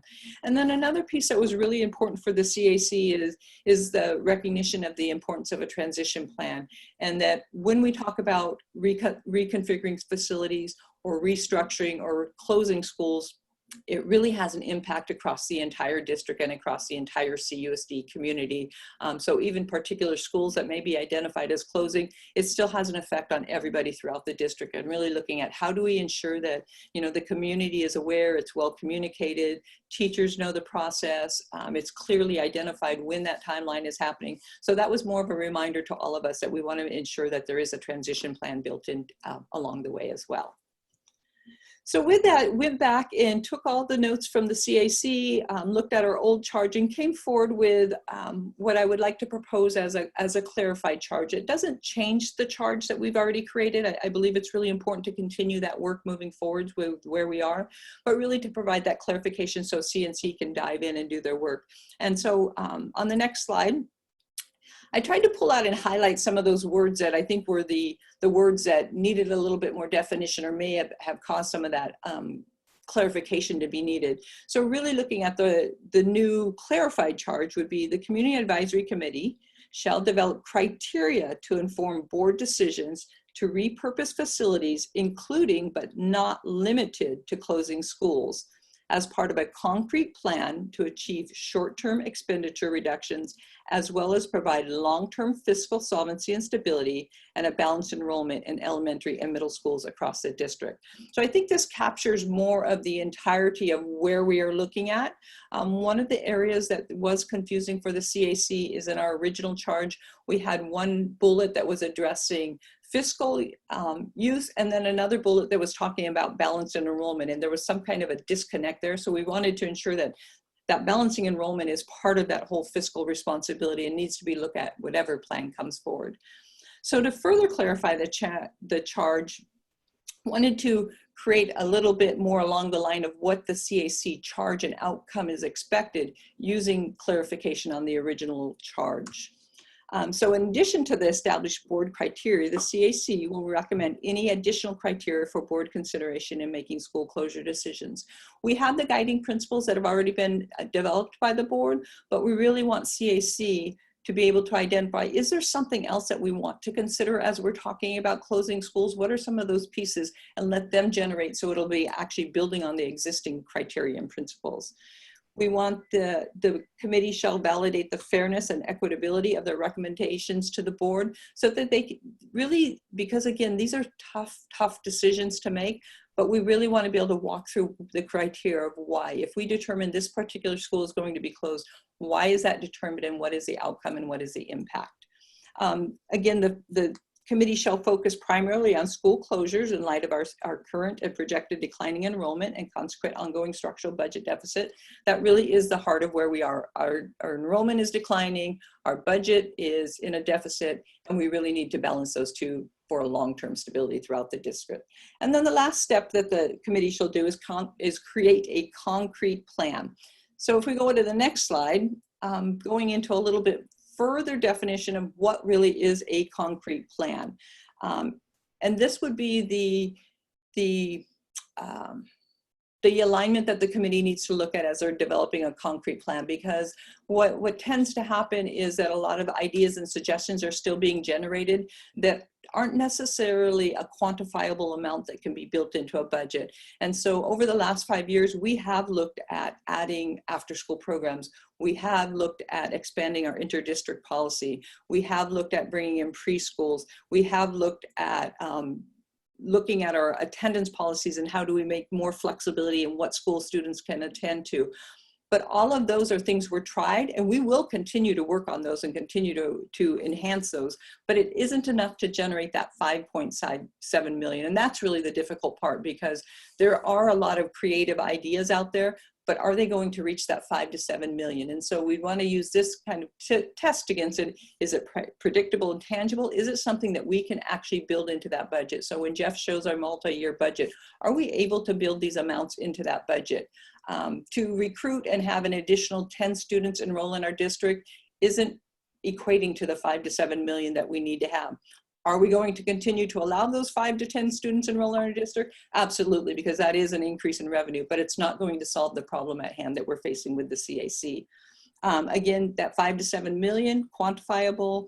It addresses our structural deficit. It's not a one-time fix. It really is for that multiple year. We want to have a plan that we know when we look at the budget, when we show you the budget every year, that we are fiscally solvent every year out, that we're not continually coming back with additional cuts or continuing to have to say we need money in this area. We really want to show where this reduction of the 5 to 7 million is going to be in our long-term multi-year budget for the next 5 years, so that we can show that the work being done now has that long-term effect. It's not a short one-time fix. And then the bottom piece there is, while we're doing this and creating our plans for the school closures, is really to balance the enrollment. And that goes back to one of the guiding principles, is what are our ideal sizes of schools? And you know, I've shared, and I think our staff are feeling it at some of our sites. It's really difficult at some of our small sites that have a single grade level right now. There's not that sense of collaboration. There's no shared teaching at this time. And so we really do want to make those sites the most efficient, which is 3 kindergartens up to 6 kindergartens. It allows those programs to operate. It allows efficient staffing. It allows efficient use of the facilities. And really, that's our fiscally responsibility. And we can do that by balancing our enrollment that we do have in the remaining schools once the closures happen. So with that, I just wanted to give the board an opportunity to share thoughts on this clarified charge. Our next CAC meeting is scheduled for September 8th. The other piece that we have committed to with the CAC is that we do share the minutes with the community, and they went out, I believe they went out this morning, or in the act of going out this morning, because we really do believe it's so important to keep the community involved and aware of what's going on and hear back from them as we continue to develop these plans. So I'll pause there, and any questions, discussion. Okay, great. Thank you for that update. Exciting that the work is underway after all this time. So let's see, shall we just keep our same order unless people aren't comfortable with that? Jerry, are you okay to kick off reflections here? I'm happy to, unless one of my colleagues would like to go first. Okay, seeing no volunteers, I expected. Lori, did you watch his questions this round and some of the deliberation later, or just kind of put them all together? I have about 3 or 4 questions. Yeah, if people have questions, let's just go ahead and do a round of clarifying questions. And if they're short, you can do just all 3 or 4, and then we'll just try and keep things moving along here. Sure. All right, very good. So back in the, there was a slide, well, let's go back to the charge, before that. So there was a mention that middle school shall be in 1,000 to 1,200. I remember we had discussions about optimal kindergarten sizes. I remember because Craig kept showing the same slides over and over. I don't remember such a discussion around middle school. So I don't necessarily disagree with that range, but I'd like to, at some point, for us to have a discussion on that to understand the staff thinking behind how we arrived at that range. So that's maybe a question asked. I did miss one board meeting. So if you guys talked about it when I was in Boise, then that's my bad. But so that was missing for me. The other, maybe these are becoming more comments. Sorry, Stacy. In senior narrative, you talked about a cost savings of 5 to 7 million. And I just want to make sure we're on the same page here. the 5 to 7 million come from both cost savings, but as well as the potential revenue in leasing out the sites is what we had talked about. So it's not just cost savings, but it's really a positive impact to the budget, right? Because there is a revenue, and I want to make sure that's what we're talking about, that it's not all cost savings. Yes, thank you for that clarification. So as we look at some of the use of the facilities, for example, if we close the school, there is going to then be the potential to lease that and have that in. Right. So it's both the revenue and the expenditure side. So if we go back to the charge, that slide with the charge, there were some words that were in red. Was that just emphasis, or was it an edit red? I no longer, remember. Why are some of these words in red? Are they just emphasis? Is that what it is? So they are emphasis because they could be a new word, or they may be a word that the CAC was really struggling to identify with. Again, one of the concerns that came out of CAC was that the question came to us, is the board saying closing schools is on the table? There was still some confusion whether they believed that that was part of the charge or that wasn't part of the charge. And so they were really asking for, if the board is saying we are okay to close schools, or they're okay with closing schools, let's put it in there. So we tried to pull those words out, one to highlight, and then two just to give that further clarification. Okay, all right, that makes sense. I'll just give my 2 cents real quick on, if that's okay, Lori. I don't have a long. Sure. No, go ahead. Yeah, so I think I certainly support clarifying that. I think you're right, or the CAC is right. The closing schools is our responsibility. Oh, by the way, thank you for, I think, using the term school closure. I don't like these euphemisms that kind of, and I think we should, this is what we're talking about. We should put it here. So thank you for, putting that word in there, but we should make that clear. That is an option. It's likely going to be, I don't see how else you come up with these numbers without doing that. So we shouldn't kind of hide it and hope that they infer that happens. So I certainly support making that clear. The other thought I had, going back to the concrete plan, if we could go a couple of slides forward, there's one of the last slides right there. So I very much support this. We should be clear what it is we want back.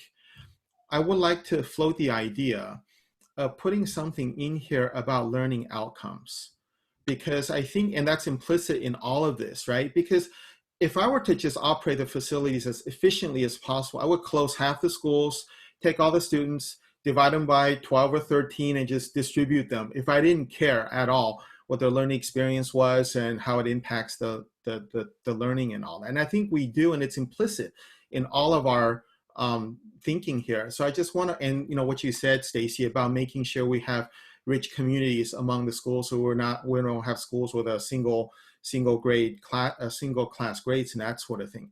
So I think putting something in here about maximizing is probably not a good word, but in terms of just keeping in mind or impact, and because I think there are opportunities to actually improve either the learning experience or the learning outcome, something like that in here, so we don't just lose track of something that I think that's implicit in all of our thinking.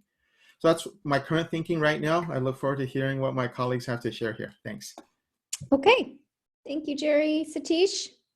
Yeah, so I thought, I think, correct me if I'm wrong, I thought that balanced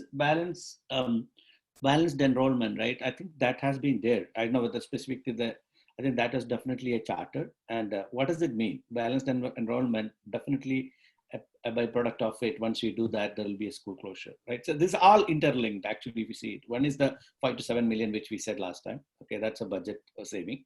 Okay. Second thing is balanced environment. Definitely, without balancing the enrollment, right?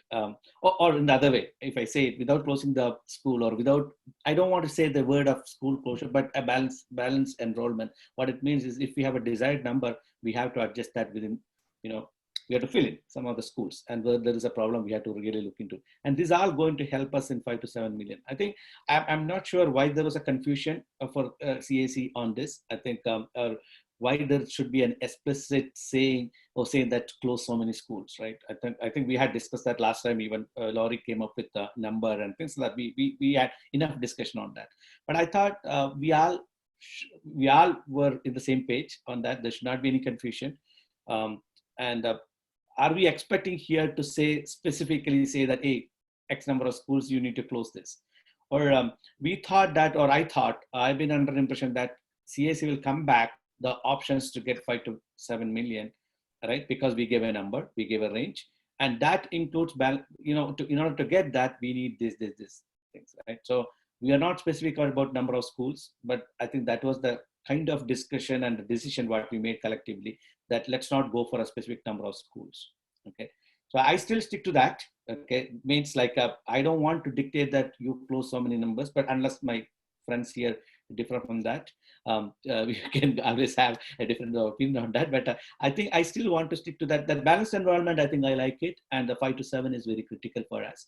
And let's do that. And based on this thing, and this could be even, they may get something better idea than us. Like we are only 5 of us are talking. There are 30 people talking there. They could come up with something better than this to get 5 to 7. Let's hear that, right? Rather than guiding them into this 1, 2, 3. This is my first thought.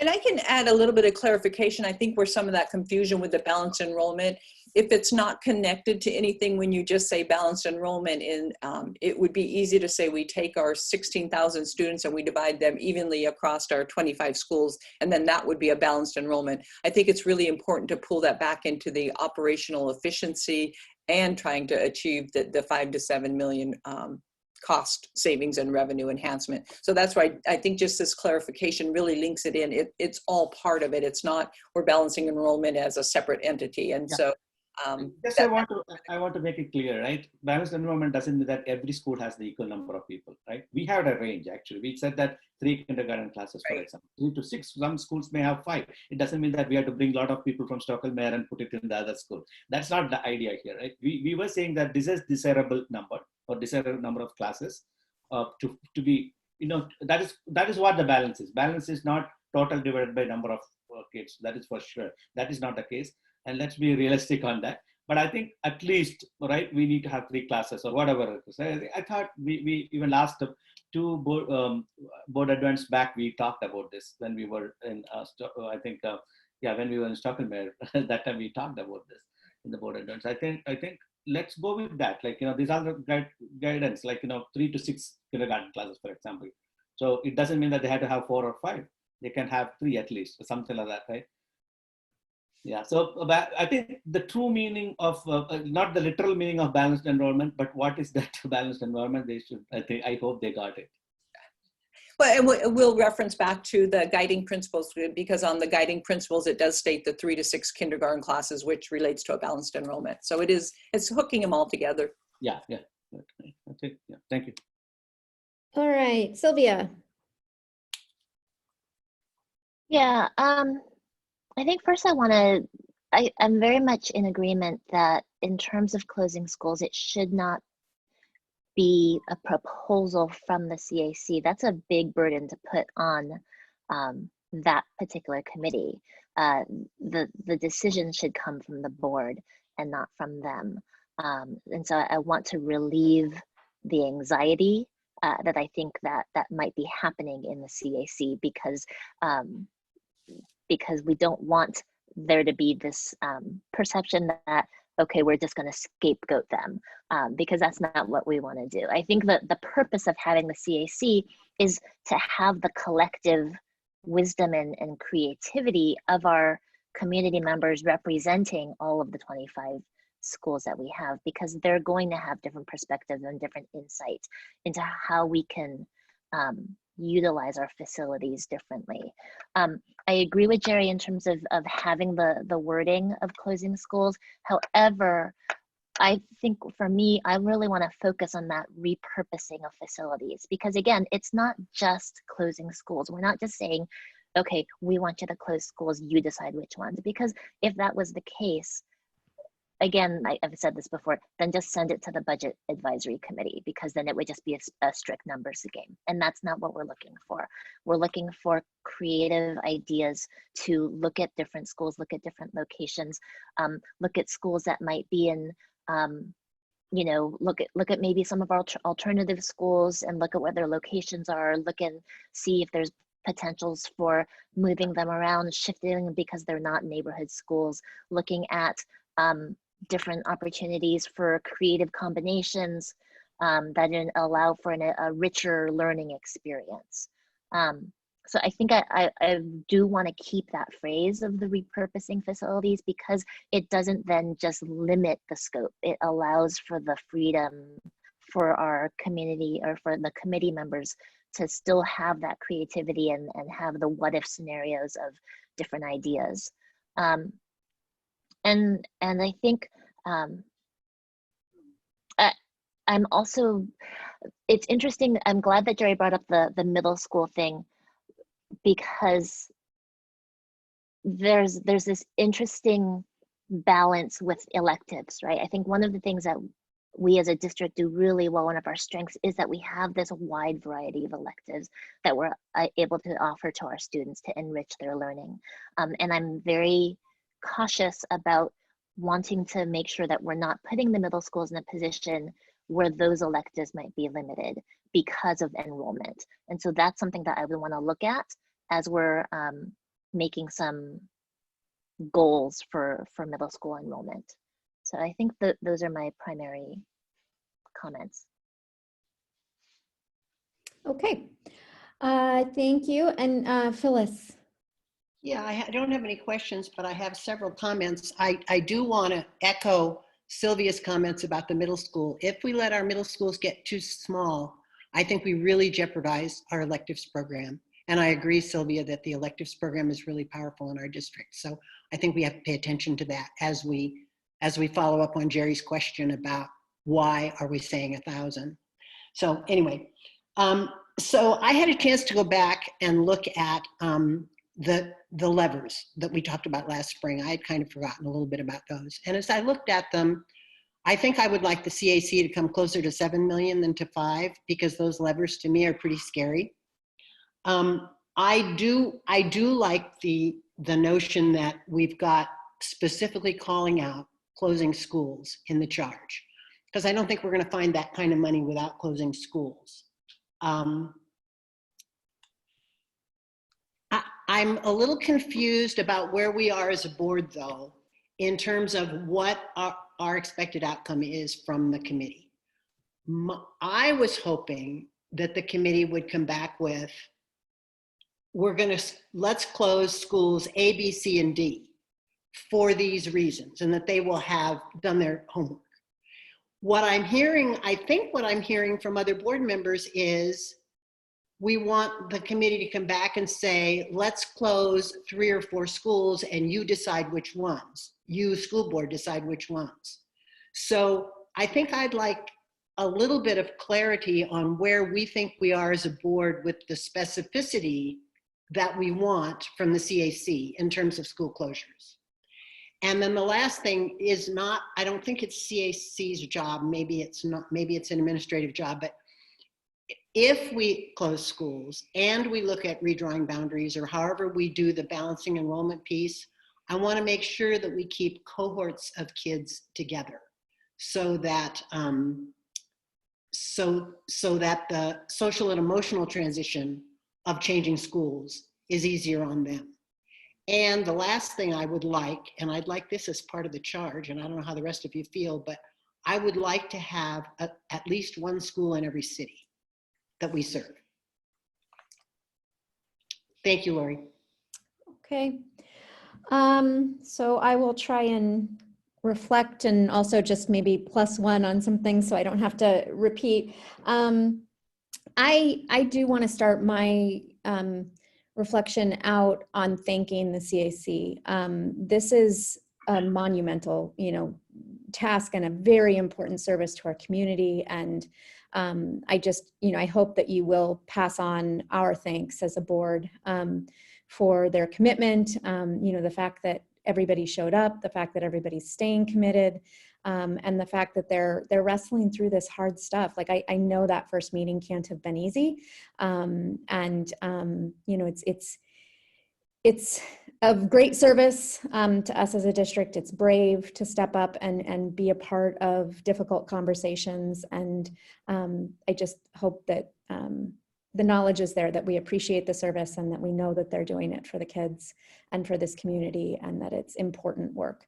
I do want to reflect on, I think Stacy, you had said that there was a request from the CAC to maybe have staff bring some scenarios for them to consider. And I'll plus one that and say that sounds reasonable to me to present some scenarios, maybe some phased approaches and talk through, because I find, concrete examples to be for me a place to start, because it helps me think through scenarios. So that would work for my way of thinking. So I'm happy to support that request from the CAC. I'm also happy to support the request for, I don't know if it's modifying, adding to our charge the way that it's shown in sort of the red line and highlighting the use of the word school closures. I absolutely plus one Jerry and his comments about, I think it is for us to say that is on us as a board. That is what the community elected us to do. That is part of our responsibility, both as fiscal stewards as well as, stewards of the educational opportunities and ensuring that we deliver the very highest quality on the promise of public education for this community using the resources that we do have available to us, even as limited as they might be.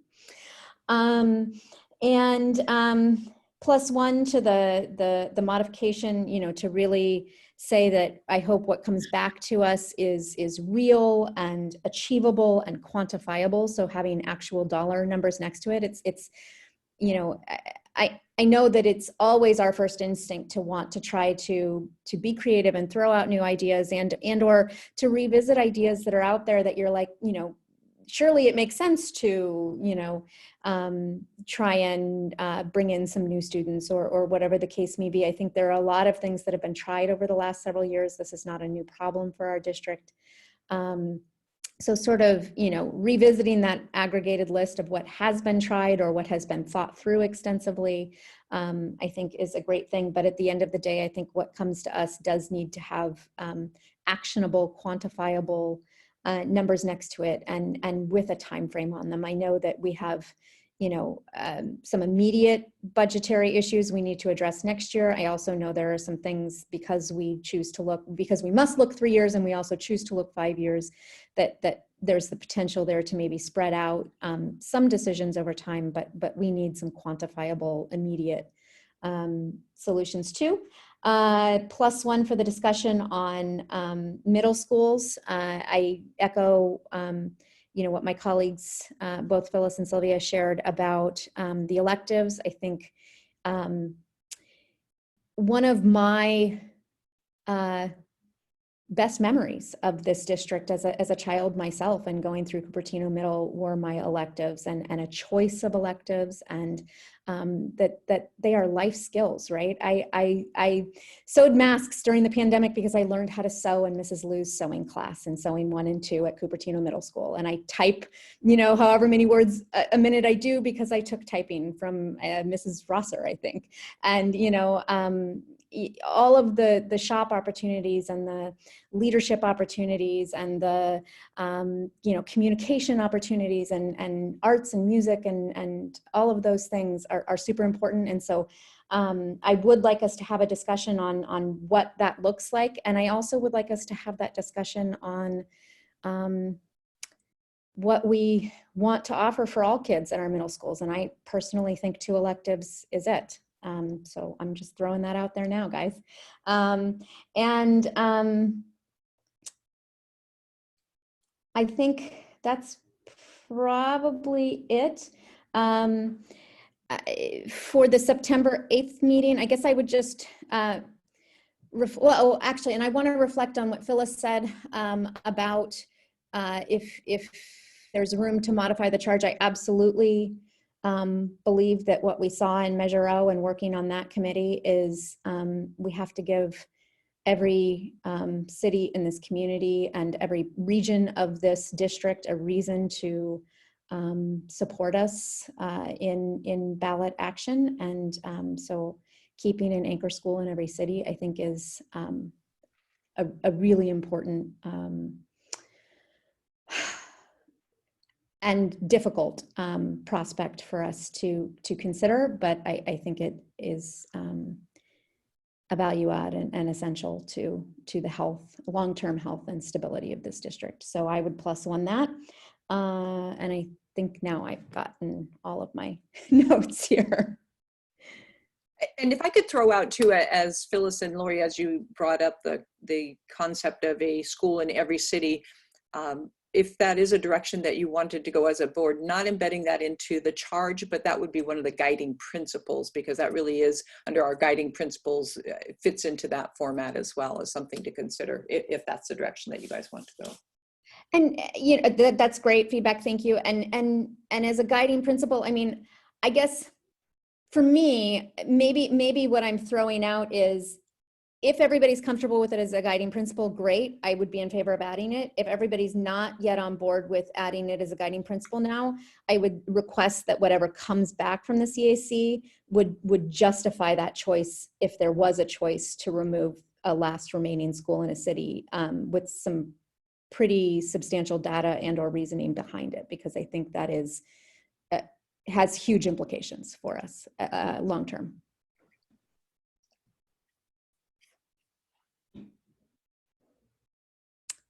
I'm happy to take up the slack in the silence here, Lori. Go for it, Jerry. All right.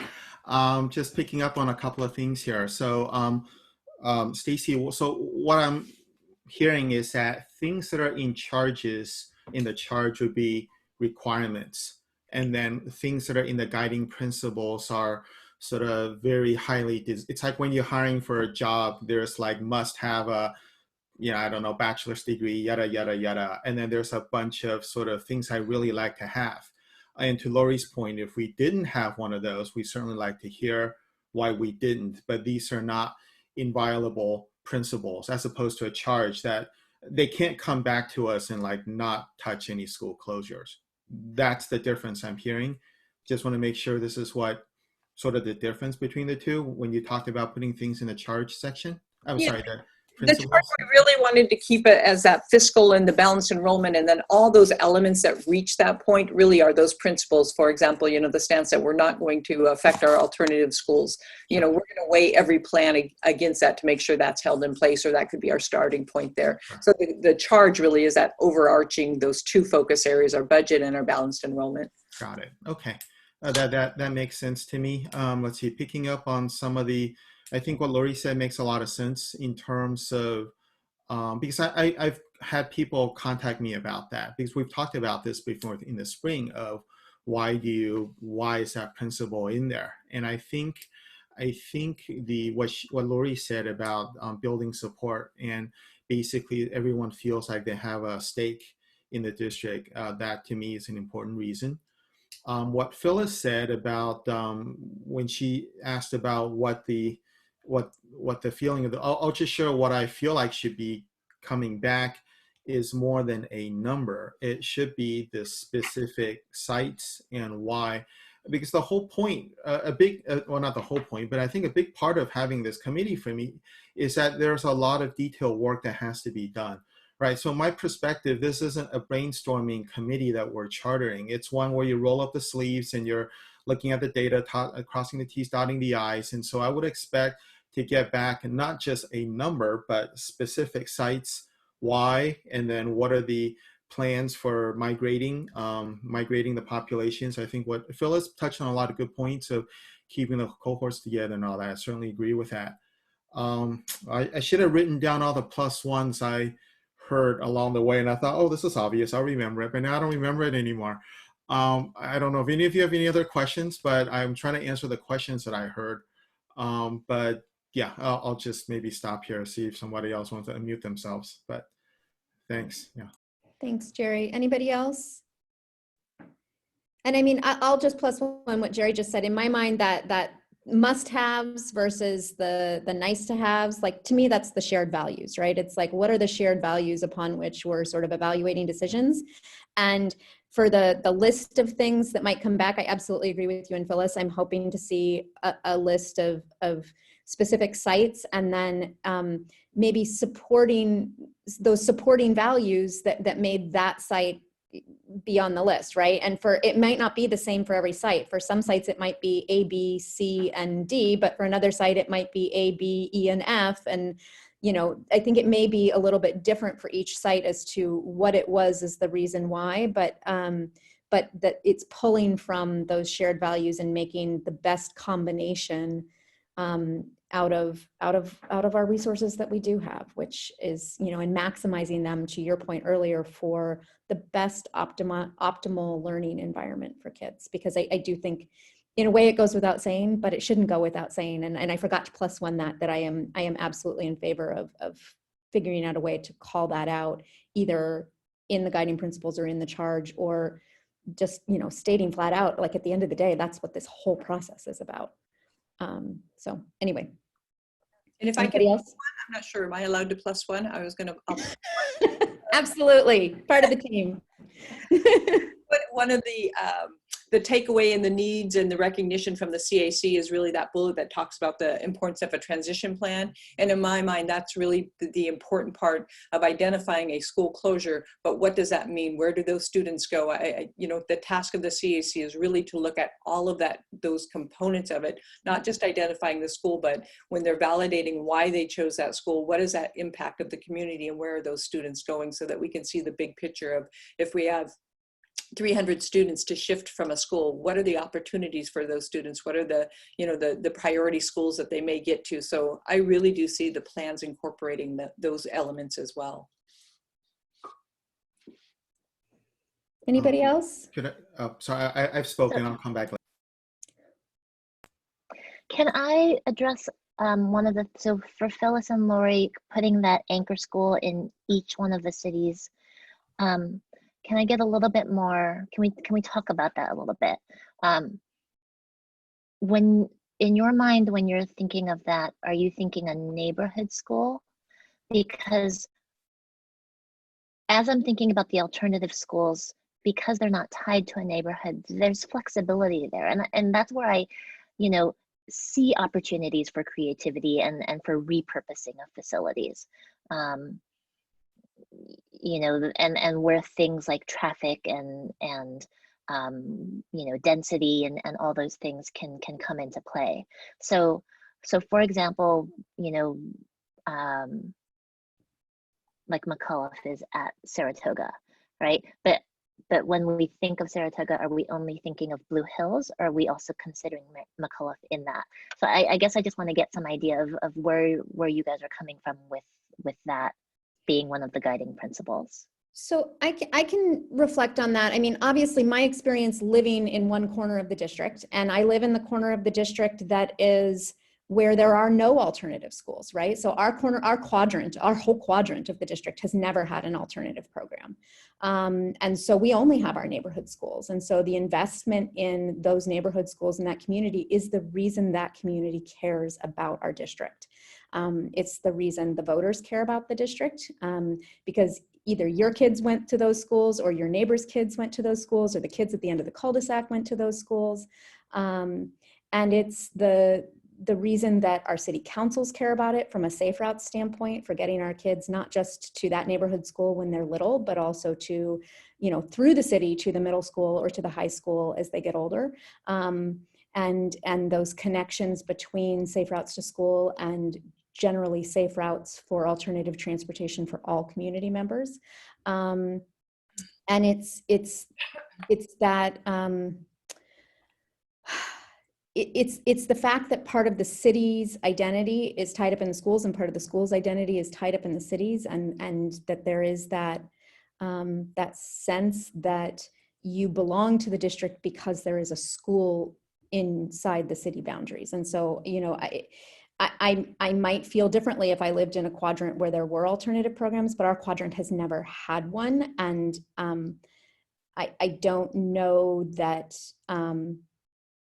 that the sentiment around losing a neighborhood school for a city would change for, you know, it would take another decade of an alternative program existing in a quadrant before I think you could view it the same way that McAuliffe is in Saratoga. So like I said, I can only speak to what I know. I'm trying to look as authentically as I can at the whole district and the situation across, but to sort of, I don't know if that helps sort of explain what somebody in you know, our quadrant might approach the thinking, but that's sort of my sense. So I'm in a unique situation too, because I live in Saratoga, where we have a neighborhood school and an alternative school. And just echoing much of what Lori said, the people who are in Blue Hills are largely people who live there. They've invested in homes there, they pay their taxes there. They're a part of our district in a different way than the McAuliffe kids are. The McAuliffe families are part of our district, but they're itinerant. They don't live in Saratoga. They don't, they're not Saratoga voters. They're not Saratoga city residents necessarily. So I think that investment of those people who live in the community where their children go to school, or their neighbors, or like Lori said, all the other folks that might, their grandkids, whatever. I think that's important. So I would say if the board agrees that we keep a school in every city, McAuliffe would not be the choice for Saratoga. Blue Hills would be the choice for Saratoga.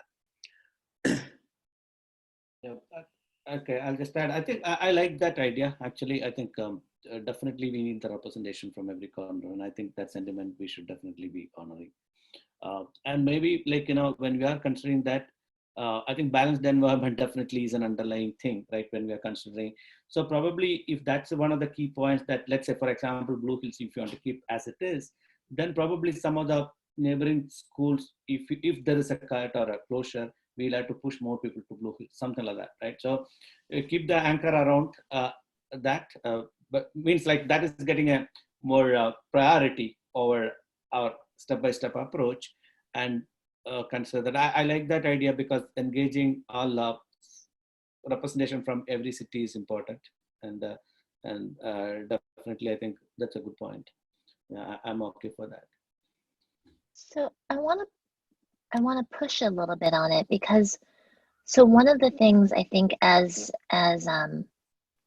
we've been in discussions about CLIP is whether or not we turn that into a magnet versus an alternative. It's still an alternative program, but perhaps the enrollment is magnet style versus you know, standard alternative lottery style. So I guess I'm just wondering, I'm hesitant to make it a guiding principle right now, just in terms of it has to be a neighborhood school. I want to explore a little bit how comfortable the rest of you would be to have the openness to look at it as, you know, maybe there's some other creative opportunities if we made it a magnet school. Still, can you hear me? Yeah, something changed, but we can still hear you. My AirPods just ran out of battery. Okay, you can hear me, right? We can hear you. Yeah, you're good. So, sorry, I lost my train of thought. You said you wanted to keep like more flexible or options open?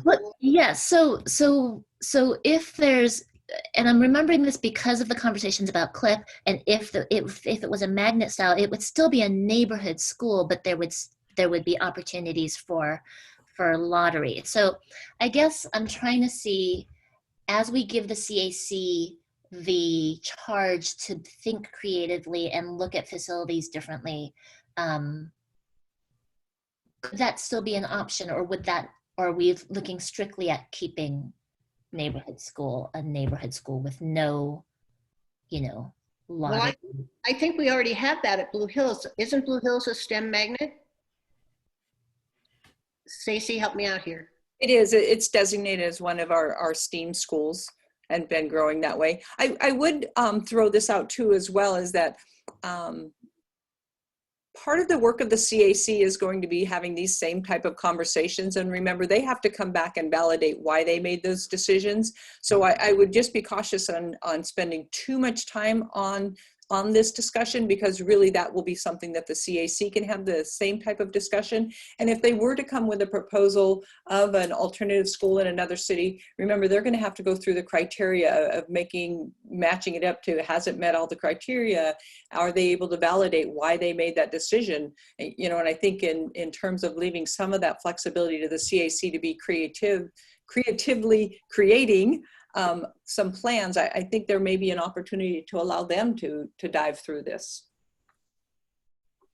Yeah, I think generally for me, I would support what Sylvia's saying with respect to giving options to the CAC so they can make these trade-offs rather than us making them. I think what Lori and Phyllis are saying, they're compelling arguments, but I certainly like for the CA, I don't want to lock them in prematurely. And I would hope that by going through the process, because there's a lot of other advantages, they would come up through the discussion. So yeah, I would support what Sylvia's saying in terms of the more flexibility. My 2 cents. I'm good with that as long as we have veto power. We always do.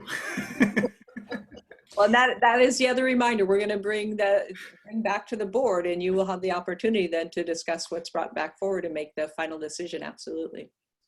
Yeah, and I mean, I'll reflect on that. I mean, I think your point is valid, Sylvia, that magnets may maintain a different sort of community or neighborhood ownership of a site than an alternative program, just because they're different, and there are pluses and minuses, pros and cons to both kinds of school communities, and they're both wonderful school communities. They're different, right? So I think I'm more open to the idea of the magnet than the alternative.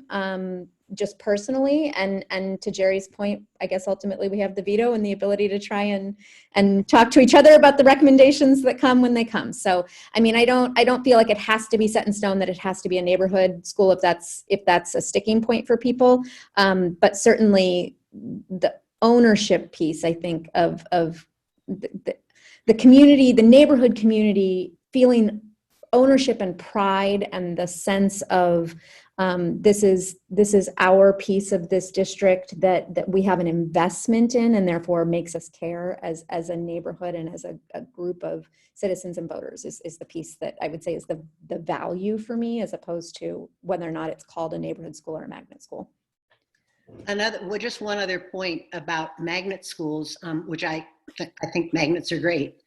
But I think location of magnets are also critical. And I think one of the reasons why the Blue Hills STEM magnet didn't soar is because it's a long ways out to my house from Stockholmeyer.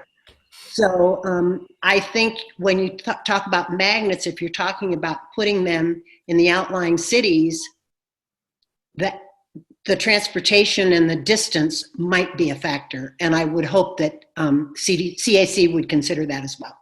Yeah, major thoroughfare access points are important in that consideration, which, to Stacy's point, we can leave CAC to sort of wrestle through that. But I would hope that ease of access would be at least a consideration. Maybe not the weighing factor, but if all other things were equal, maybe it would become a weighing factor.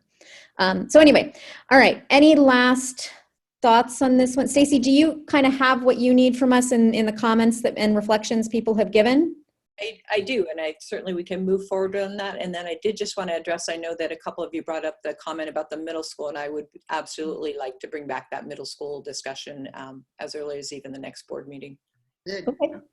And if I could I had just maybe 2 more thoughts, Lori. Yes, please. So one, I think when we talked earlier, Stacy, you talked about wanting people asking what the plan means. I mean, as an HR professional, you probably heard of the whole SMART goal kind of thing, right? And I think that's applicable here, right? So it's an acronym for like corporate goal setting. I think stands for specific, measurable, achievable, relevant, and time bound, right? So, and I think maybe that's like a litmus test or something. Anything that comes back, that might be helpful. I think that's one thought I had.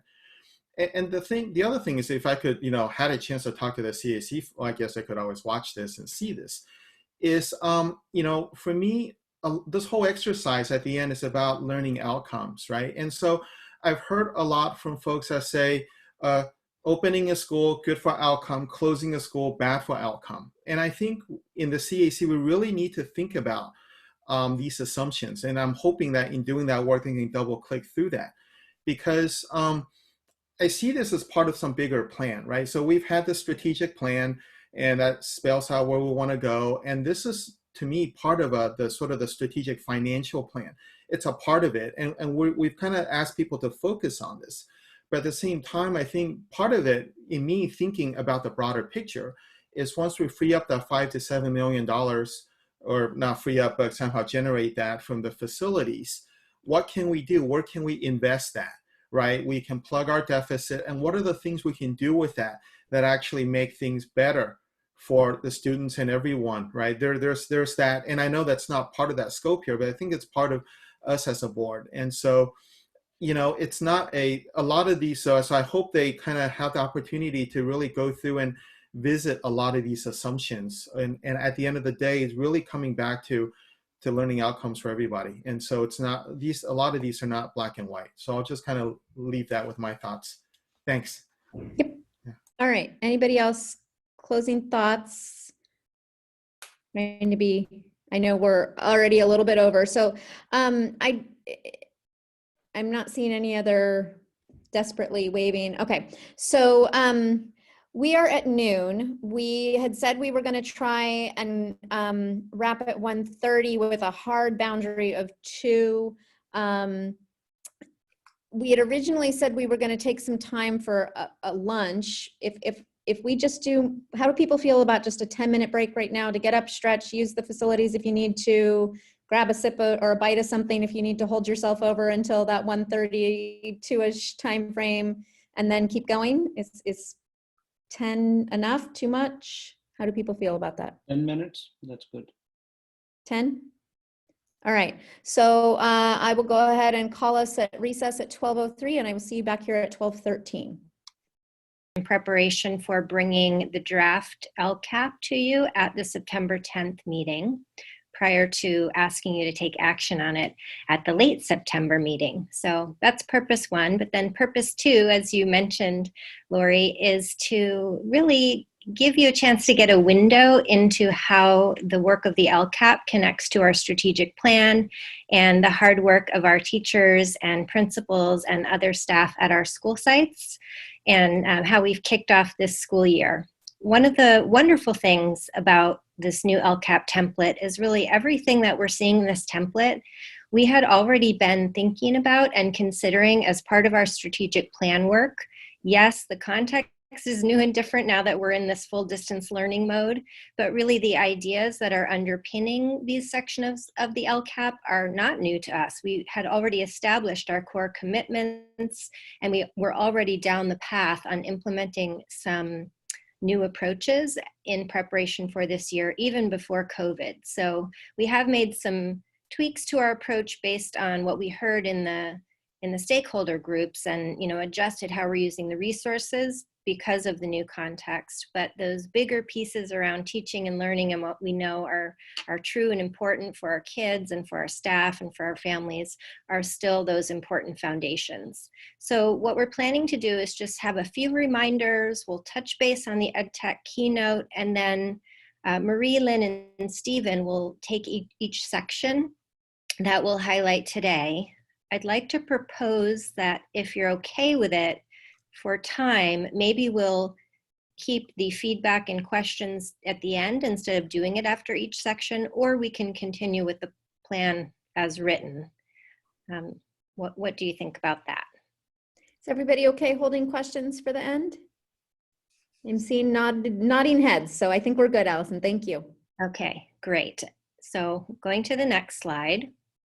This is not new info. This is what we showed you the last time we talked about the new LCAP. It's just a reminder that here we are in the second section there, having a chance for your input. At the next meeting, we'll bring a draft for the public hearing. We're continuing with all of our stakeholder feedback sessions, so things can keep changing as we get input even after the public hearing. If comments are made or additional feedback is brought forth, and then we'll be asking you to adopt the new LCAP at the September 24th meeting, since all districts need to finish this process by the end of September. We're in that compressed timeline as we talked about at our last meeting. So the new template shifted a little bit since the last time we talked. Last time we talked about this item, the state was still finalizing things, and it's basically the same with these 8 areas that we talked about. And for the sake of depth of conversation today, we thought we'd focus on 3, 4, and 5, the yellow highlighted areas. That's where the bulk of the plan is showing up. And of course, you can make comments at any point on any of the sections, but we wanted to kind of go with a deep dive into these 3 areas, since a lot of the summer work had to do with these areas as well.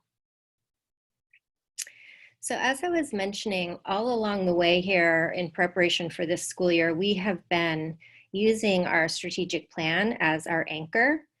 And these areas of being committed to relevant and rigorous instruction, making sure that kids are really getting all those critical skills and having an opportunity to develop that deep mastery of skills and learn to see themselves as leaders and critical thinkers and communicators. That's been a strong piece of this work, as has been the personalized learning commitment. That piece is really critical during distance learning, making sure we know where are the kids, what do they need next, what strengths are they showing, and what is the data that is available to teachers to be able to make that assessment.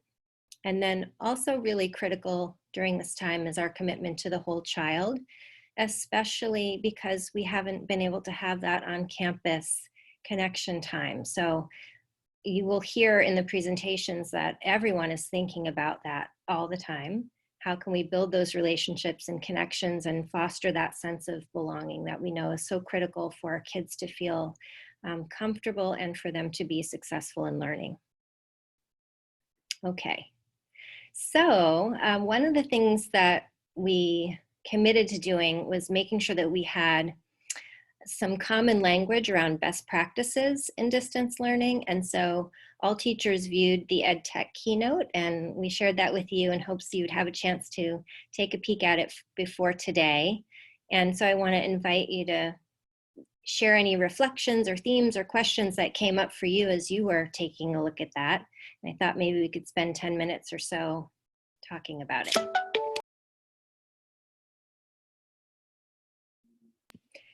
So for this one, I think it's okay to just jump right in with your reflections, and we'll save the questions and comments for the sections later on if you'd like to do that.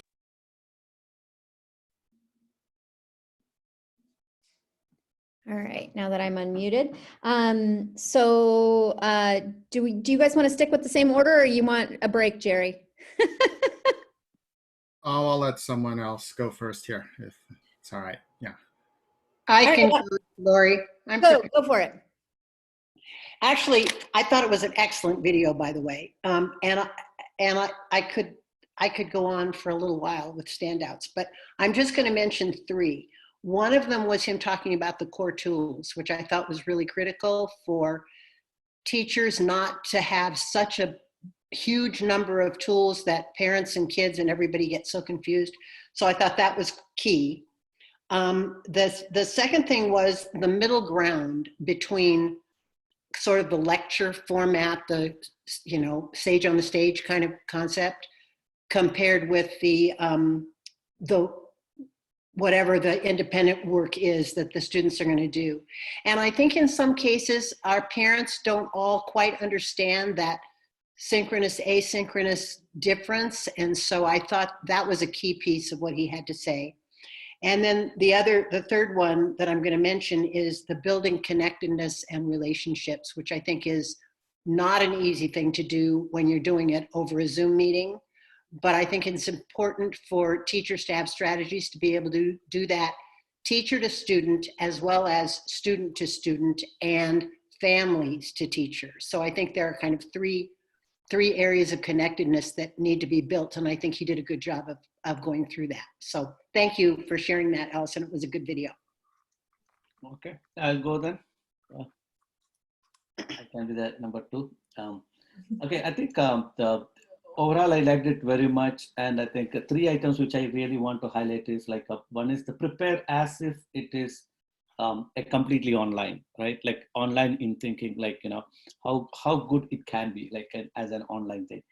Then design with end user in mind. I think that's very, sometimes when you are in the online thing, that is a very big challenge actually, because just in person, many things can be, you know, solved, but especially a person sitting remote, right? No, so design in such a way that end user, you know, how they would be using and make it as simple as possible. Then the third thing is don't overload. I think that's a very powerful statement here, because especially right size and sizing, making it the right size, and you know, make it more smaller pieces as much as possible, and see that how they can digest it. So, you know, basically, yeah, don't overload that one. And of course, the synchronous, you know, the middle ground. Where is the real middle ground? That's another challenge going to be, right? You have two things, and how do you balance that exactly? That's also an interesting point. And I think collaboration tools, like, you know, most effective tools, right? Probably which we'll have to be exploring for, like, you know, various options are there, but what is the best for us? So what is it, how the tools are really going to help and making it easy for the three items which I said, right? So, and video lessons also another interesting point actually. You know, what are video lessons which we can give? Because definitely when the kids are smaller, they would definitely would like, you know, a video kind of thing they will watch rather than just talking. So video lessons are very important as well. This is my observation. Thank you. I can go. So the thing that I loved, there was one thing that I don't even think he said it, he just had it in his background, but it was Marie Kondo, the curriculum, which I loved because, you know, I Marie Kondoed my closet last year, and just kind of removing the things that don't, you know, that don't spark joy. But I loved that reframing of the curriculum and saying, okay, what are the things that we've just been doing traditionally because we always do them, that we don't have to just create another, you know, mimic it online. We can be different. We can get rid of the things that are extraneous, and we can focus on the things that actually are meaningful. So I love that. I think, touching on what Phyllis said about the building community, I also like the fact that what he said was in examining how you Marie Kondo those things and examining the pieces of the curriculum, how do we foster and deepen relationships with the students by designing the opportunities for feedback and connection? And just the point that he made that the teaching and the absorption of information and the learning won't happen unless there's that deep connection and meaningful connection. And that's such a challenge for us right now with the distance learning. And so I liked framing it that way. I think, to me, the questions that those things brought up for me are, how are we equipping some of our teachers to make sure that they are capable and confident in some of these foundational tech skills, like G Suite, like some of these things. I mean, forget things like Pear Deck and Flipgrid and all these other additional extraneous things, but are we empowering our teachers so that they feel confident enough to use the tools and use the basic ones in a lot of different ways? And I think the other thing is that it brought up for me in terms of questions was, are we helping our teachers in designing and facilitating their live lessons, especially as we're looking at asynchronous versus synchronous, and almost flipping the definitions of what's meaningful, like that the synchronous times are more for assessments and reflection, and the asynchronous is actually more of the content introduction, absorption, which I think is the opposite of what a non, you know, what a layman would think teaching is. And so those are the things that came up for me. Yeah, so Lori, is it okay if I answer those questions before we keep going? Sure, go ahead. Yeah. Okay, so just, I think I may have written about this in one of the board updates, but I'll just say it just in case I didn't. In terms of PD, what we did is we gathered a group of advanced users over the summer to go through the course with Tom from the video, and so that we could build up a set of tech mentors for each site going into the year. We also asked all teachers to complete a self-assessment in the core tech skills. So we really tried to kind of boil it down to things like using the Google tools, using Screencastify to make a video, collecting feedback and giving feedback to students. So the teachers completed a self-assessment, and then that helped us match them with a course with EdTech staff or led by one of our coaches using the materials from EdTech. So we had a beginning, intermediate, and advanced section. Some of these courses are happening now. We asked the teachers if they wanted to participate in an in-person live kind of course, or if they would rather do a self-paced course. A lot of the teachers have their hands very, very full right now, and they just can't take on the course right at this moment, which we understand. And so we're having a really long window of opportunity for them to move through the self-paced course. We're hoping they'll be able to complete it this fall, but we want to be flexible about that and more come from a needs-based place.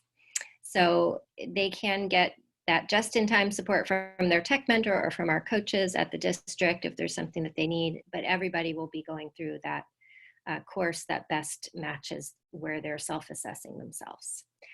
And then you asked about the designing of the live sessions.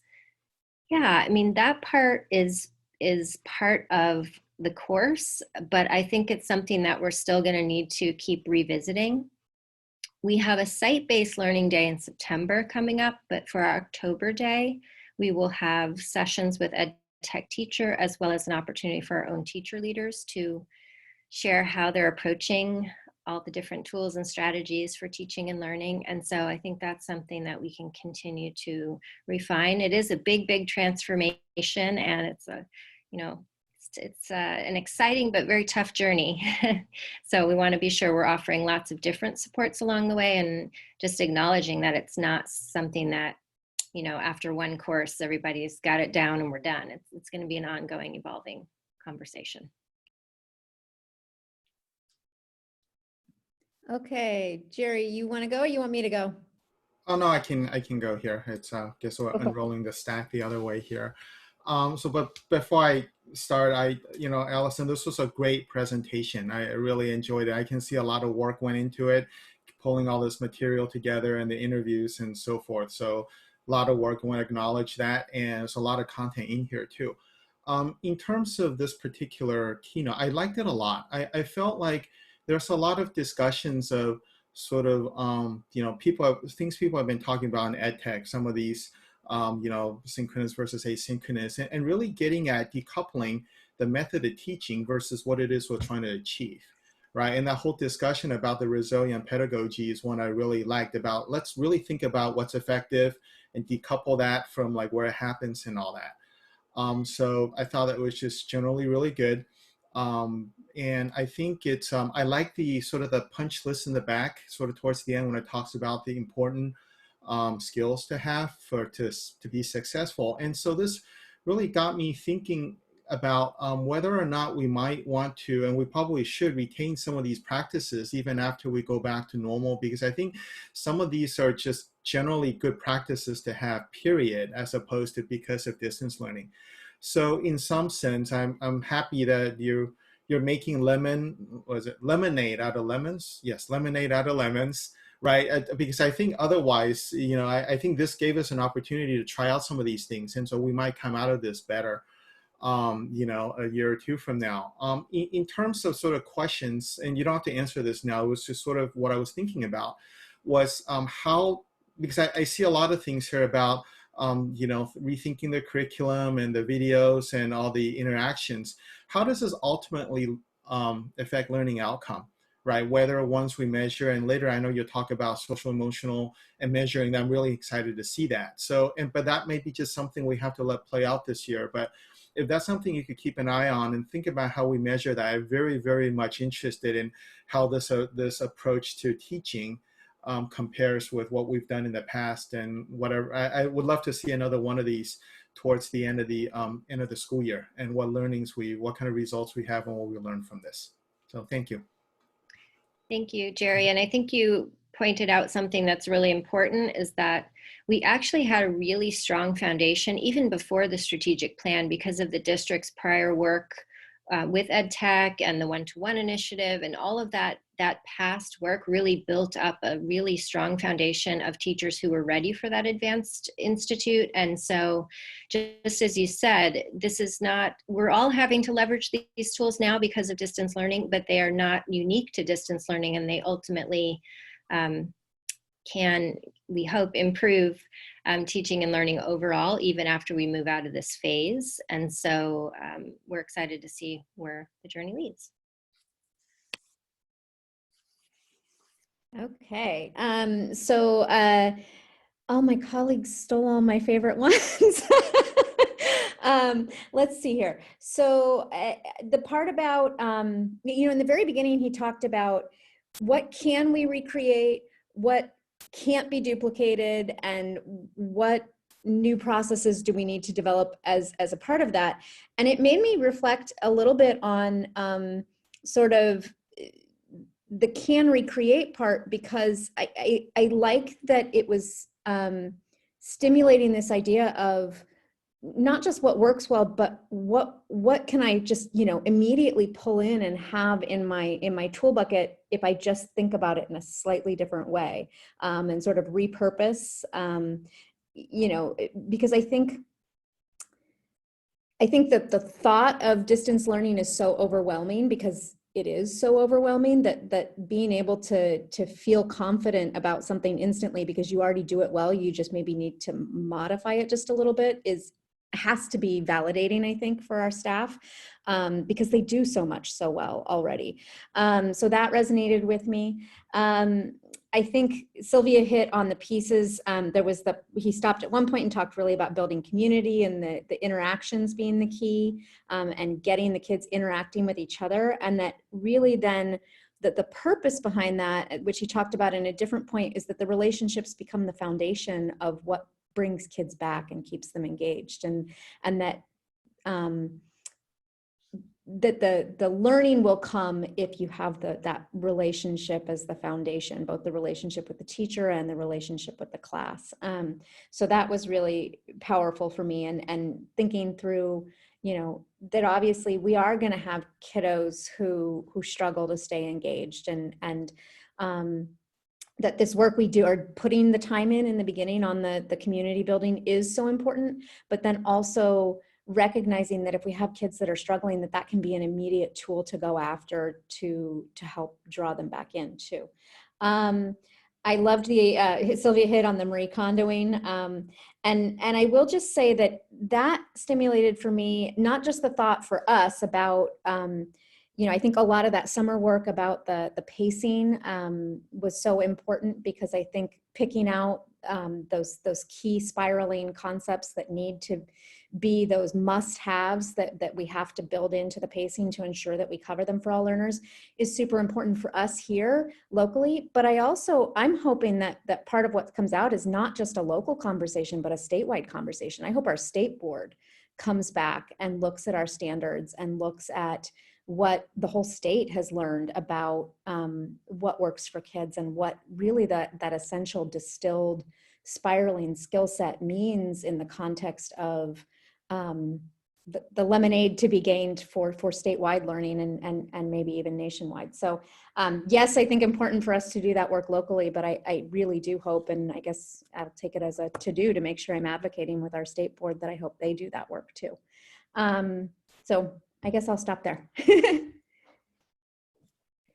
Thank you. I really appreciate everybody taking the time to view that and collect your thoughts. I think I watched it again this morning just to refresh on it. And I just want to say that also I think it really affirmed what our teachers and principals and even parents and kids had to say when we were collecting the stakeholder feedback about what we hoped for this year. It might not have been framed in exactly the same way, but a lot of the points were voiced throughout that stakeholder process. So I think when we came to this point this fall, it felt affirming of the direction where we were headed instead of, you know, a curveball coming into the year. So I'm really just thankful for everybody's participation in that process and our teachers' ability to hold on to what they know really works for kids despite the changing context.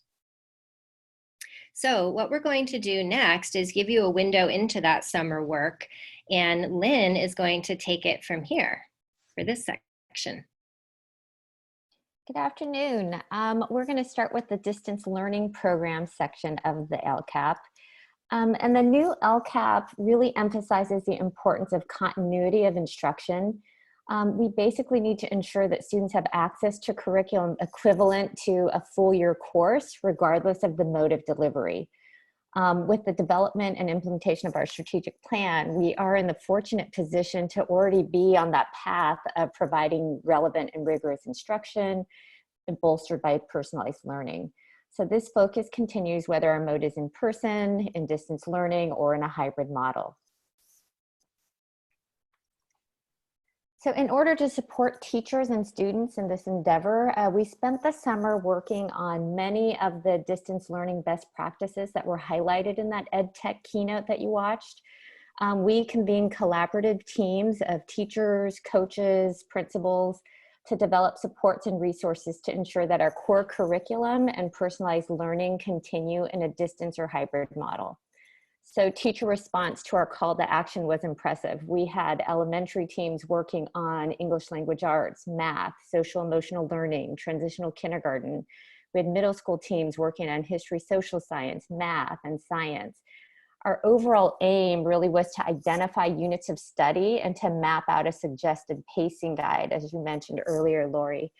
We wanted to determine district-wide assessment practices, collect instructional resources, and scaffolds to support all of our students, including English learners and students with IEPs. And we wanted to produce videos of lessons and videos on how to support the assessment practices and instruction in distance learning. So the outcome is a collaborative toolbox that does include assessments, recorded lessons, tools for personalized learning based on data, tech tools and tips, identification of critical standards and units of study. And the pacing guides outline a suggested way to ensure access to a full year of curriculum. So in English language arts, for example, the teachers created a guide to support teachers as they map out the coming school year. The sequence reflects the units in the Teachers College mini lesson videos that we purchased for teachers. The timeline includes formative assessments to drive instruction, and benchmarks assessments that are collected district-wide. So we can look at both that individual student and from a programmatic standpoint of how our students are doing. There are resources to support each unit in reading, writing, and phonics. It includes things like digital text sets for students. You know, in a reading workshop, one of the most important things is that kids have access to books at their level. So we did create digital text sets, tools to personalize instruction, ways for teachers to do strategic small groups with students, suggestions for supporting parents, videos on how to utilize some of the platforms that we use, but also just ways to assess and teach in this new environment. So throughout the process of creating that guide, our aim was to provide guidance knowing that flexibility based on student need is essential to teaching. So the result of all of the work groups, language arts, math, social emotional learning, TK, history, social science, science, they're just amazing examples of the expertise and collaboration of the teachers in Cupertino. We are so grateful for the investment they made in this process. We really, truly couldn't have done it without them. I will say that for most of those teachers, I have been in their classrooms at some point in time, and I knew they were amazing teachers. But I have to say, after watching them in sort of this think tank environment of creating and producing supports for the district, I'm even more impressed. So the next slide, you know, what does this look like in action? So we thought the best way to understand how the summer collaborative work might translate into classroom instruction, it would be the best to hear directly from a teacher. So Emily Simpson is a 4th grade teacher at DeVargas Elementary. She graciously agreed to share her thinking and plans for providing, you know, what we've been talking about: relevant and rigorous instruction, assessing students, personalizing instruction, and building connection with students. So Jeff, do you want to play the video?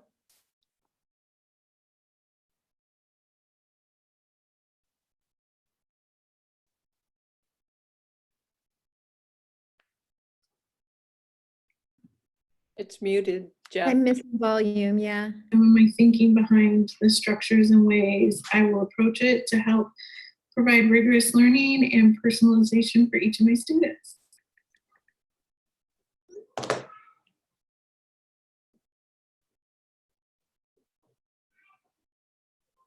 When I was considering how to adapt my rigorous instruction in the classroom to distance learning, I wanted to think about 2 things. One, how would I structure my day and my lessons to ensure that students had the support and the scaffolds they need to work through a readers or writers workshop? And 2, I wanted to make sure that those structures I put in place valued best practice. So when I thought about the workshop wheel, the very smallest percentage of time is with whole group. So the mini lesson and the share and the mid workshop make up a very small percentage of the workshop. The vast majority of the workshop is students working independently. That provides students ample time to practice the skills that are being taught, and the teacher time to pull small groups in one-to-one conferences. So I wanted to ensure that the structures I put into place supported that same type of learning.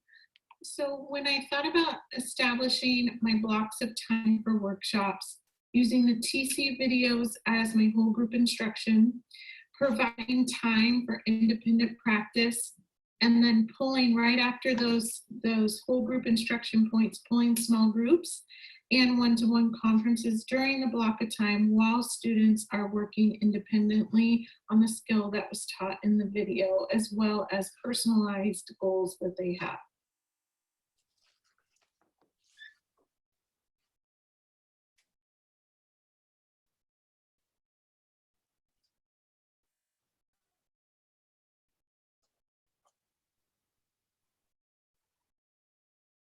When I'm thinking about assessments, both in person and virtually, I want to have multiple data points on all of my students so that I can isolate their skill level and determine next steps.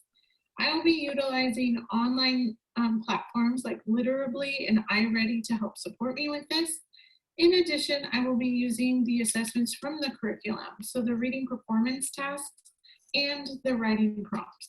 The more data points I have on a student, the better understanding I have of them, of their skill level and next steps. I also recognize with the learning loss that may have happened for some students in the spring that I will need to utilize other assessments. For instance, some students may struggle with the Literably assessment online and may need to have a one-to-one Rigby assessment to provide a scaffold for that assessment.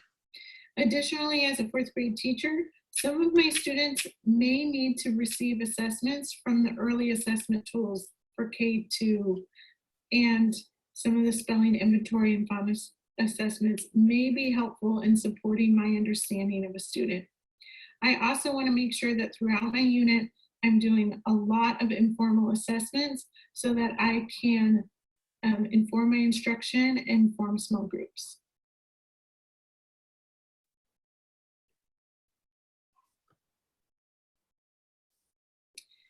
To help support students and personalize their instruction, I will take all the data that I collected with them and create small groups. These small groups will consist of students with similar skill level and similar goals. These will change throughout the unit and throughout the year. Also, during these small group times, I'll integrate English language support as needed in all the subjects. And additionally, I will provide designated support to students who need support in English language. In addition to the small group time, another way that I'll personalize learning is for providing feedback. I was very careful to choose which platforms that my students would be producing work on so that there would be easy ways for me to provide feedback. In the classroom, I usually collect journals and write notes in them when I'm not able to meet with them during the day. Online, I will be writing feedback in the notes section of their docs. What's really exciting about distance learning is I can link videos and resources to their feedback. So for instance, if we're working on essays, and 2 weeks ago, we watched the video on how to make topic sentences. And I noticed that my student in his second essay didn't include a topic sentence. I can then link that video really quickly and have him watch it and consider how he might try that skill out in his new writing. This opens up a lot of support for students in the realm of feedback and helps me personalize to their needs. Finally, I want to make sure that students can personalize their own learning. And to do that, I will be using the rubrics and teaching kids to self-assess using their work and identify where they fall on a learning progression. Then, once they know where they are, they can look to the next category and identify what they should be working on and working towards to grow. So I will be facilitating those habits and building the skill of self-assessment and goal setting throughout the workshop to really help me personalize their learning, but also the students to personalize learning themselves.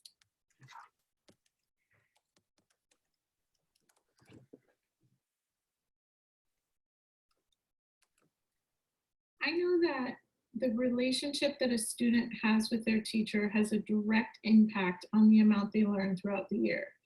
In the classroom, these connections are almost organic. The conversations that you have on the way out to recess and the class discussions that you have around a book or around a topic.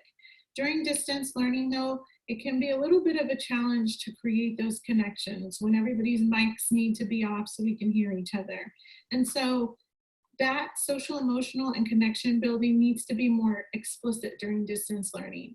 And so designing activities around getting to know each other.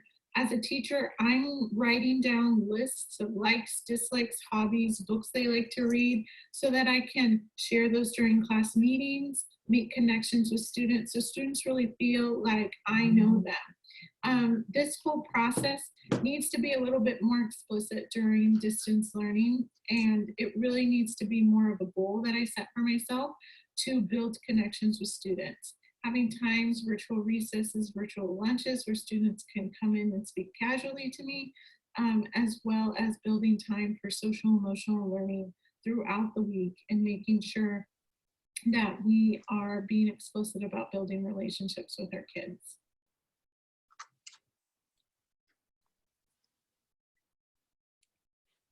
So Emily just gave us a glimpse into the purposeful way that teachers plan and deliberate in order to provide meaningful and engaging learning for our students.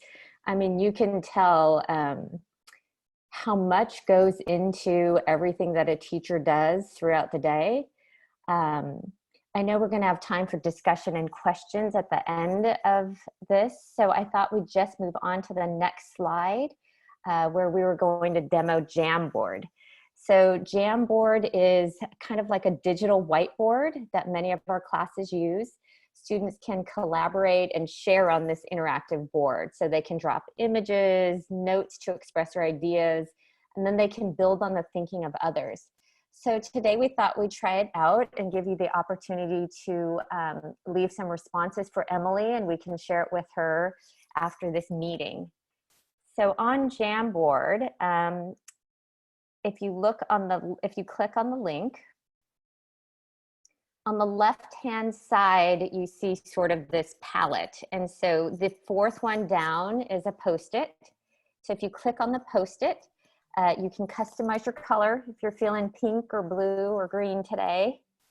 And then you can type directly onto the Post-it.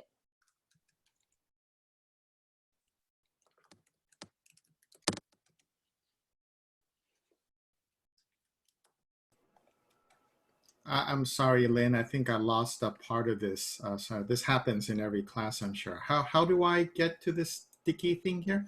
So on the left-hand side, there's almost like a bar, and the fourth icon down is a Post-it. So if you click on that, Thank you. Yes. All right. the Got that. Post-it, and then you can customize the color, and then type a comment or a thought on there, and then you save. So once you save, a Post-it should appear on the screen, and you can manipulate that Post-it. So you can move it, you can make it bigger, or you can make it larger, you can rotate it at an angle.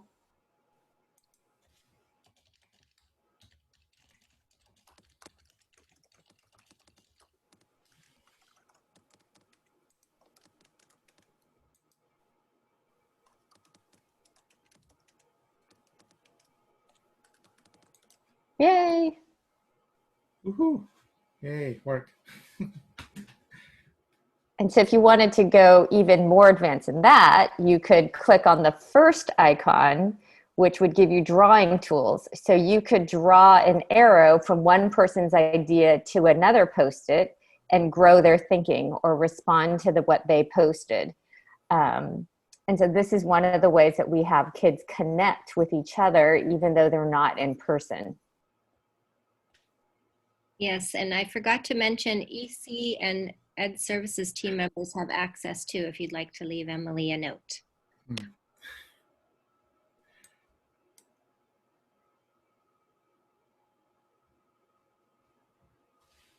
All right. Sylvia with the A-level tilt here. So I think Marie is going to take the next section. Thank you, Lynn.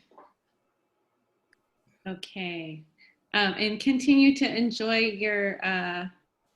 your notes with Jamboard. We will be able to continue with the Jamboard with the next presentation too. So I'm glad you're having fun. That's good. Okay, so I'm going to build on what Lynn has shared and grow it a little bit more. We're going to be looking at pupil learning loss strategies. And for this section, I really want to zero in on personalized learning. In particular, all three of those areas that we focused on in the strategic plan: the student ownership of learning, flexible pace and pathway, and data-driven planning and instruction. And so again, with the summer work that we did, I'm going to focus in on the middle school math team and the work that they did to help share some of the thinking that went on. So moving on to the math progressions, right now in 6th grade math, we have Math 6 Flex, and that was new for this year, especially within distance learning. With this particular change, it provided an opportunity for us to really think deeply about how we are going to personalize the learning for all students.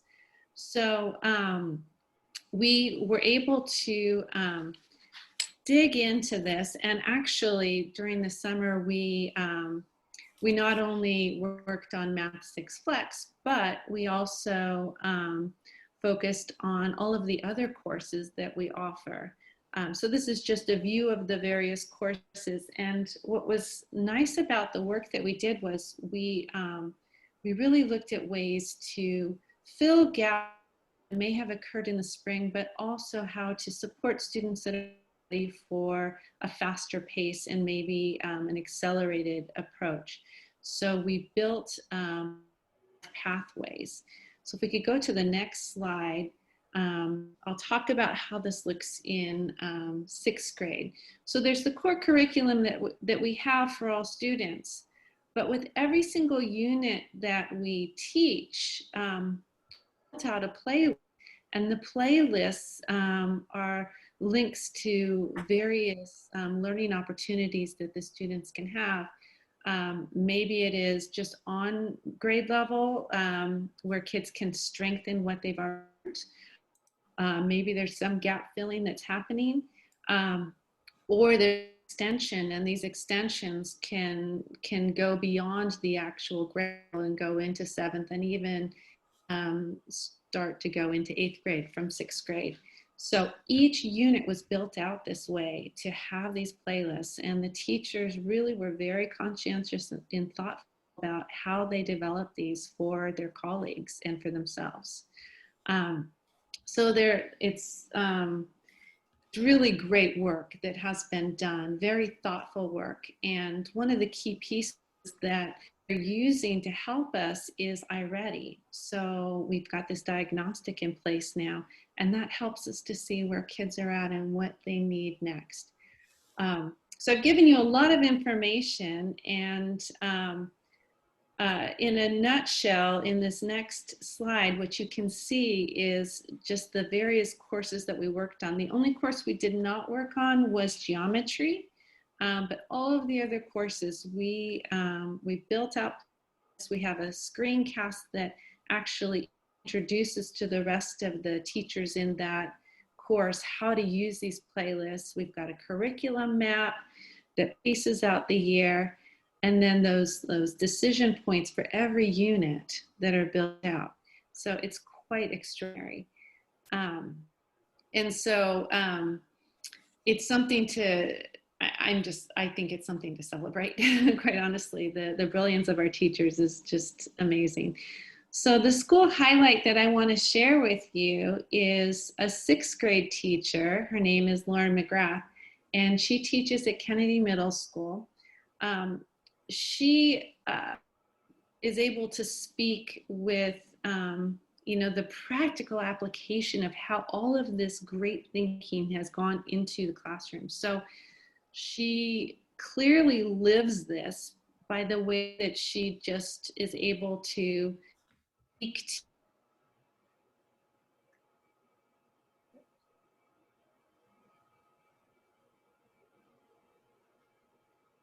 I think Marie froze as well. Yeah.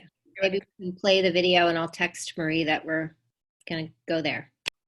All right, hello. I am here with Lauren McGrath. She is an amazing math teacher for Kennedy Middle School. She teaches 6th grade, and she has graciously agreed to answer some questions for us so that you can have a window into her classroom. Okay, so thank you, Lauren. My first question that I have for you is the following. During the emergency shutdown and distance learning due to COVID-19, it's estimated that there was a fair amount of mathematics learning loss, especially for our most vulnerable populations. Can you talk about the assessment strategies and ways that you are addressing this as a math teacher? This is one of the things that we were really worried about. And so we are beginning the year by pre-assessing them on those crucial 5th grade standards that we know that they need for 6th grade. We're doing this with the pre-assessment, and then after that, we are providing opportunities for them to review these 5th grade standards, either through Edpuzzle or iReady, and also with a review sheet that we are making up for them prior to the first assessment. This first assessment is just going to be 5th grade standards. So within the next 2 to 3 weeks, we're hoping to catch those kids that have holes, fill them, and those that we can't continue to work with. The other thing that we're going to do to make sure that the kids feel successful this year after this crazy year that we've had is that the first unit is on a topic that they're all going to do great on. It is on graphing, data, and staying completely away from those addition, subtraction, multiplication problems that can cause a lot of stress for some students. The other thing we do in 6th grade is we really have changed our assessment policies. We don't do like a huge chapter tests or things like that. We just assess them every 2 weeks. And those assessments are short, to the point, have some spiraling, and offer retakes. This we found makes kids feel much more confident with their mathematics. There's a review provided before that that has a self-reflection saying, am I ready for this assessment or not? And then when they get the assessment back, there also is a place to reflect on how well they did. Did they make careless errors? What kind of things that they did? It's also These assessments this year are going to look a little different too. For those kids that want to accelerate in 7th grade next year, we're going to have optional questions on there for them to take. Not part of the actual grade, but something to let them know that they're on the right track to accelerate next year. Wow, that sounds very thorough. Amazing. Thank you.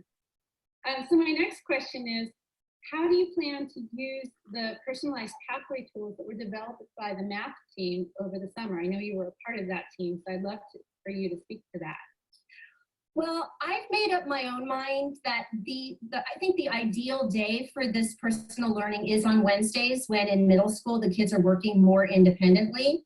And at the beginning of every unit, the very first thing that we set up was a unit pre-assessment. So as teachers, we will know exactly where those kids are. Most personal learning days, iReady is there for them, and most kids will be working on iReady. Some kids that need additional support, maybe I'll have them working out of something out of the teacher toolkit or give them a specific lesson. Other kids that need support, I might have them go to Edpuzzle and find some topics for them there that they need to work on for support. The playlist is what is given at the end of each unit, and that is what we created the focus of our summer. And we were very lucky in the 6th grade team in that we had a pathway already set up, and we just built on that from last year.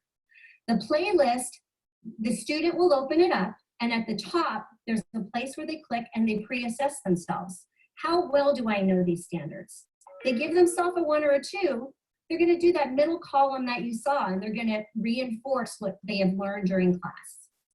If they feel absolutely confident, are looking to accelerate to those accelerated pathways next year, they will work on that final column where it has a variety of lessons, some that are right out of course 3, some that are out of Edpuzzle, Khan, all different locations where we went and looked and found the work. It's going to be a place where kids can work on their own and work on where they want to. That's wonderful. Thank you so much, Lauren. I know it was a lot of work to create that, but it's really valuable for the kids. Okay, my next question is, which tech tools are you finding most useful, and how are you using them during distance learning? Well, the first one I want to bring up is Seesaw. And I have to say, I always heard that was more elementary, but I personally think it is fabulous for collaboration in this situation. I'm putting things on Seesaw where they are responding themselves, and it's allowing other students to make responses back to them. Something as simple as this week I did 2 truths and a lie, and all the kids wrote it down, and then they came back and they're saying, well, I think this is the lie and this is the lie, and tomorrow they're all going to share which one was the lie. Last year I used it along with Desmos, and if I saw a misconception in Desmos, what I did was I would put the question out there again in Seesaw, and they would respond to it, and then they would try and come up, and I encouraged them to figure out what the right answer was by looking at each other's thinking. And in that respect, Seesaw, it's fabulous. Not using it as a platform, I'm using Google Classroom, but for that collaboration piece, it's wonderful. I'm also having the kids really work with the G Suites. They need to know how to use all the different things that are available to them to be successful like this. Spreadsheet, Jamboard, how to edit a document, how to make a graph, all those things we are exposing them to, and we built something for them to experience. I use Desmos a lot. Desmos can give me that information that I need, and it even has a collaboration piece built into it too. And it shows and it builds in Desmos. It starts simple and gets more complicated, and it provides me excellent information about my students. I use Kahoot Premium too, also as a reflective tool. I'll build a Kahoot. I have it that they can do it on their own time. It's individual. It's not a competition like in the classroom, but it provides them feedback and provides me feedback on how well they know a subject. Edpuzzle is fabulous. That's where you have a video and you're allowed to insert questions and also put some comprehensive questions to check for understanding at the end. And of course, iReady. iReady, I was one of the pilots last year for it. I'm very comfortable with it. It provides excellent information. I share, there's no secrets in iReady. I tell the kids where they're placing and how they're going to grow and where they should grow. and just how it does the groupings for you that you can reach those kids by their level. It really, really is helpful. That's great. So it sounds like you're able to build in those layers of engagement that you have always in your in-person class through these tools. That's fantastic. And I think it helps too, having a wide variety, because then these online classes just aren't boring. It's like, oh, what are we going to do today? And that's what I'm trying to build with them. Right, that's great. Okay, well, my last question is there anything else that you would like to share about the ways that you're supporting your students during distance learning? It's so scary for sixth graders just to come to middle school. And this is the scariest thing that I can imagine. So my number one, even beyond the mathematics right now, is to just build connections with them, make them feel comfortable, know that I am here for them, be not afraid to make mistakes, honor our mistakes, have that growth mindset, and be comfortable with all this tech that we're doing. We're practicing things left and right. And this next month and beyond, it's all about, for me, building those relationships, being their friend, being somebody that they can come to, not somebody scary. Well, Lauren, you're doing an amazing job. Thank you so much for this interview. It's wonderful to have a window into the craft of teaching that you are sharing with your students, and I know they're so lucky to have you. Thank you.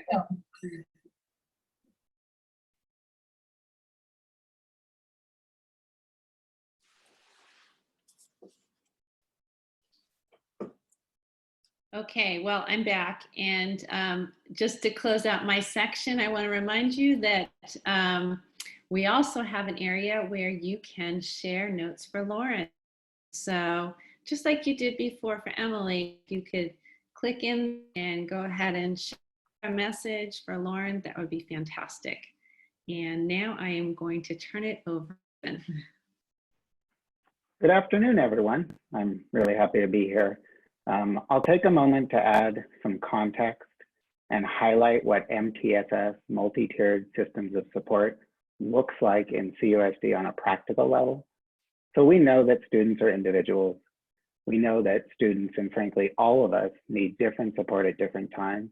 And determining this is one of the challenges that teachers face daily. When we talk about tiered supports, we know that this is not new to education. Our teachers in the classroom are the first tier. The curriculum we use to teach our students and the instructional practices our teachers use generally meets the needs of most of our students most of the time. This was illustrated so well, like we just heard from Emily and Lauren in the interviews we just watched. They, like all of our teachers, are intentional about the teaching and learning happening with their students. On this slide, the strategic plan connection, we know that our strategic plan expresses our collective belief about our students. And this is that wellness and connections with their teachers and school community is what helps make them whole. Social and emotional learning, SEL, provides a foundation for safe and positive learning and enhances students' ability to succeed in school, careers, and in life. SEL must be taught with intention, rooted in research. SEL is one of the core disciplines we teach our students. The SEL needs of staff and students are central to the work we do. On this next slide, this illustration shows us the tiers of support we have in place. Looking first at tier 1, we see that this is what's available to all students on a daily basis. Again, this is the teaching and learning happening across our schools with our students. So one example is the SEL and character development lessons and curriculum we use. Since all students receive this instruction, it's a tier 1 intervention. If we find that a student is unresponsive to tier 1, or if we are seeing signs of disengagement, we move the student up the pyramid to further identify the obstacles that might be contributing to this. Site teams come together and work with the family to look at what additional supports we might be able to provide. For example, this could be an SST meeting or a student success team. This includes the principal, teachers, counselor, other service providers, along with the families, and sometimes the student, depending on their grade level. Since students receive this level of support only when they need it, it's a tier 2 intervention. If we find that a student continues to need additional support, we then consider tier 3 supports. These supports are the most intensive. They might be short-term or long-term, but they are individualized and rely on counselors and other mental health professionals in our district and beyond. Again, since students receive this higher level of support only when they need it, it's a tier 3 intervention. On the next slide, thank you. So determining when and if a student needs additional support can be challenging.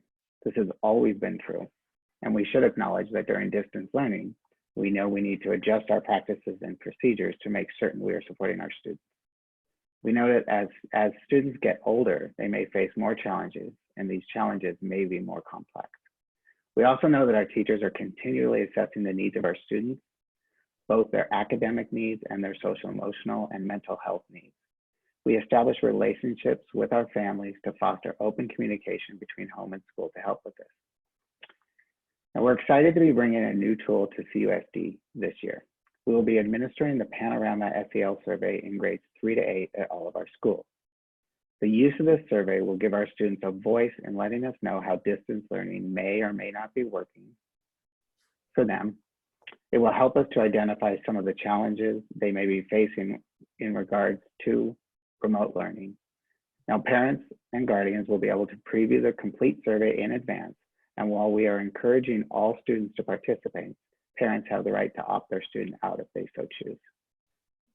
Parents will receive a report after the survey is administered. This report highlights the strengths and areas of growth with their child.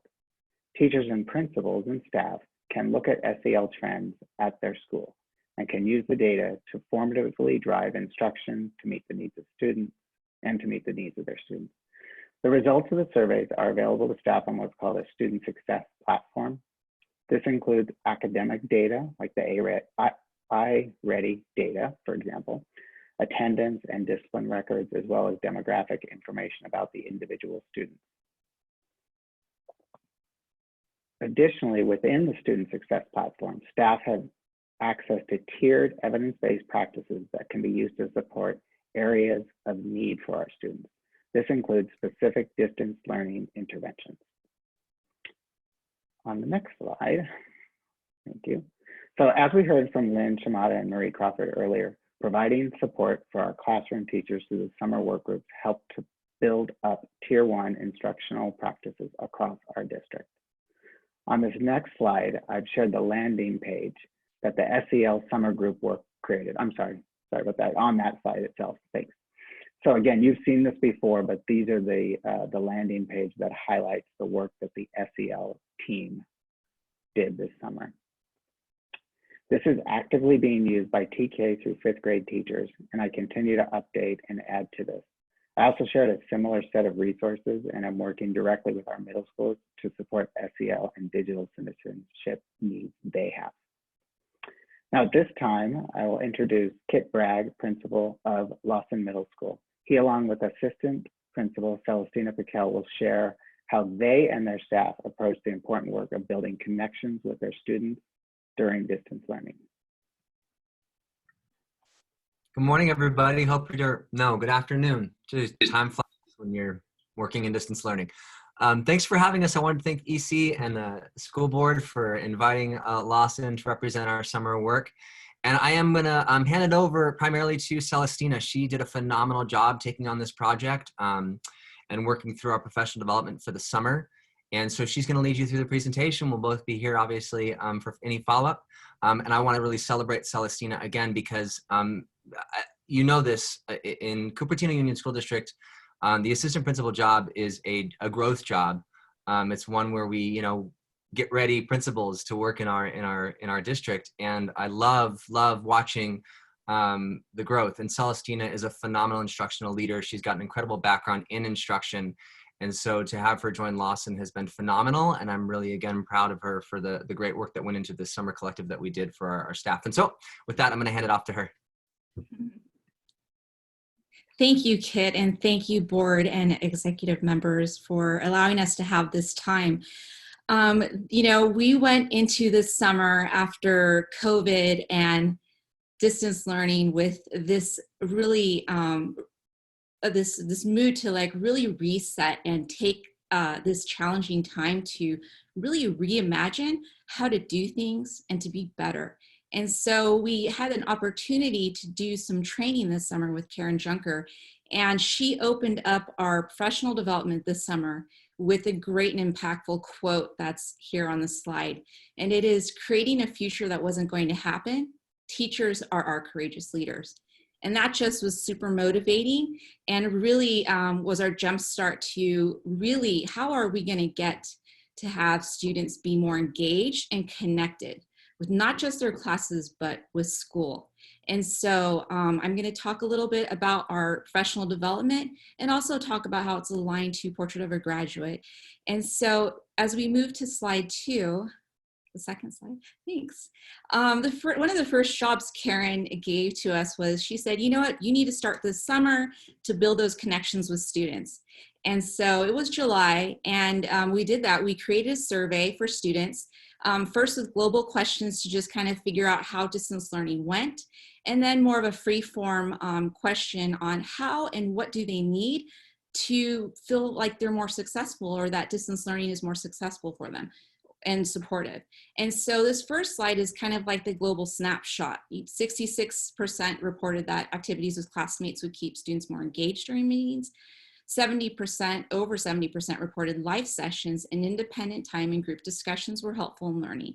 That was super helpful for planning purposes for instruction. And 80% reported instructional videos were super helpful in their learning. So that's kind of like the first kind of global snapshot of data I wanted to share. But when we move to the next slide, this slide was really one that resonated with staff, because these comments are really a true representation of the trend and pattern of all the students that replied.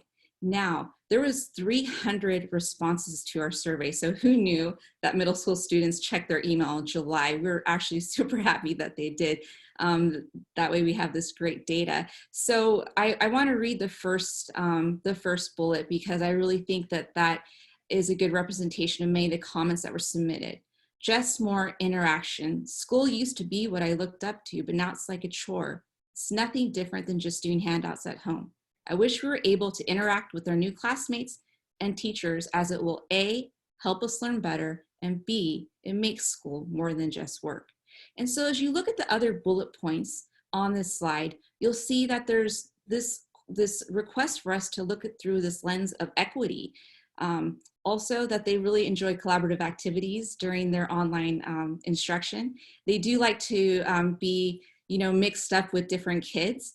And then they also like more interactive activities with their students. So again, take note of really what the trend of what the students were thinking about this summer, and speaking to what they need.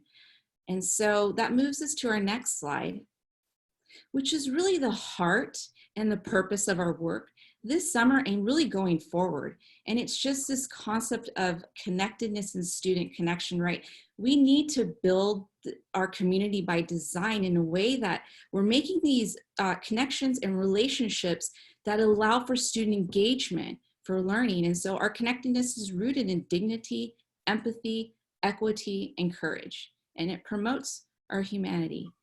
So when we think about what we want really staff to be thinking about, every day and every week, is really, how are we building a sense of belonging daily? How is this being fostered with students in class and then also across the school?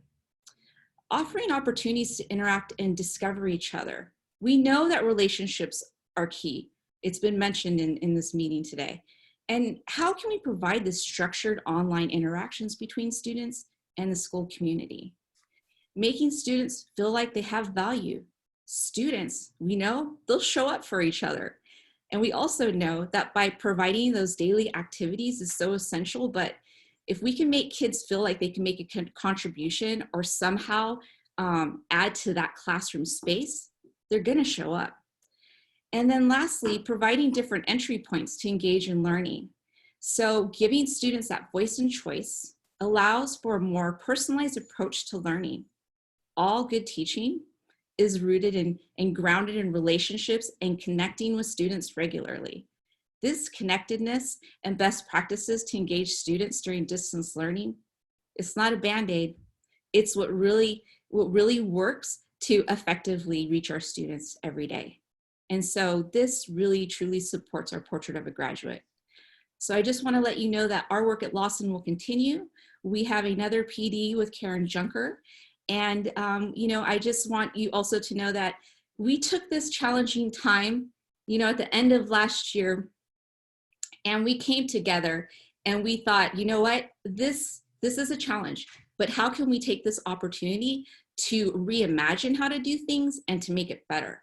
And so that's really been our goal and our inspiration. And so I'm gonna end my presentation with, we don't have the videos, but we had short little videos for staff because we're training and sharing ideas of how to use not just technology, but how to use it in a way to build connectedness and daily student engagement. And so one of our math teachers, Bina Menon, demonstrated an example of how to create a mathematician poster, which fosters making connections with students, connecting points.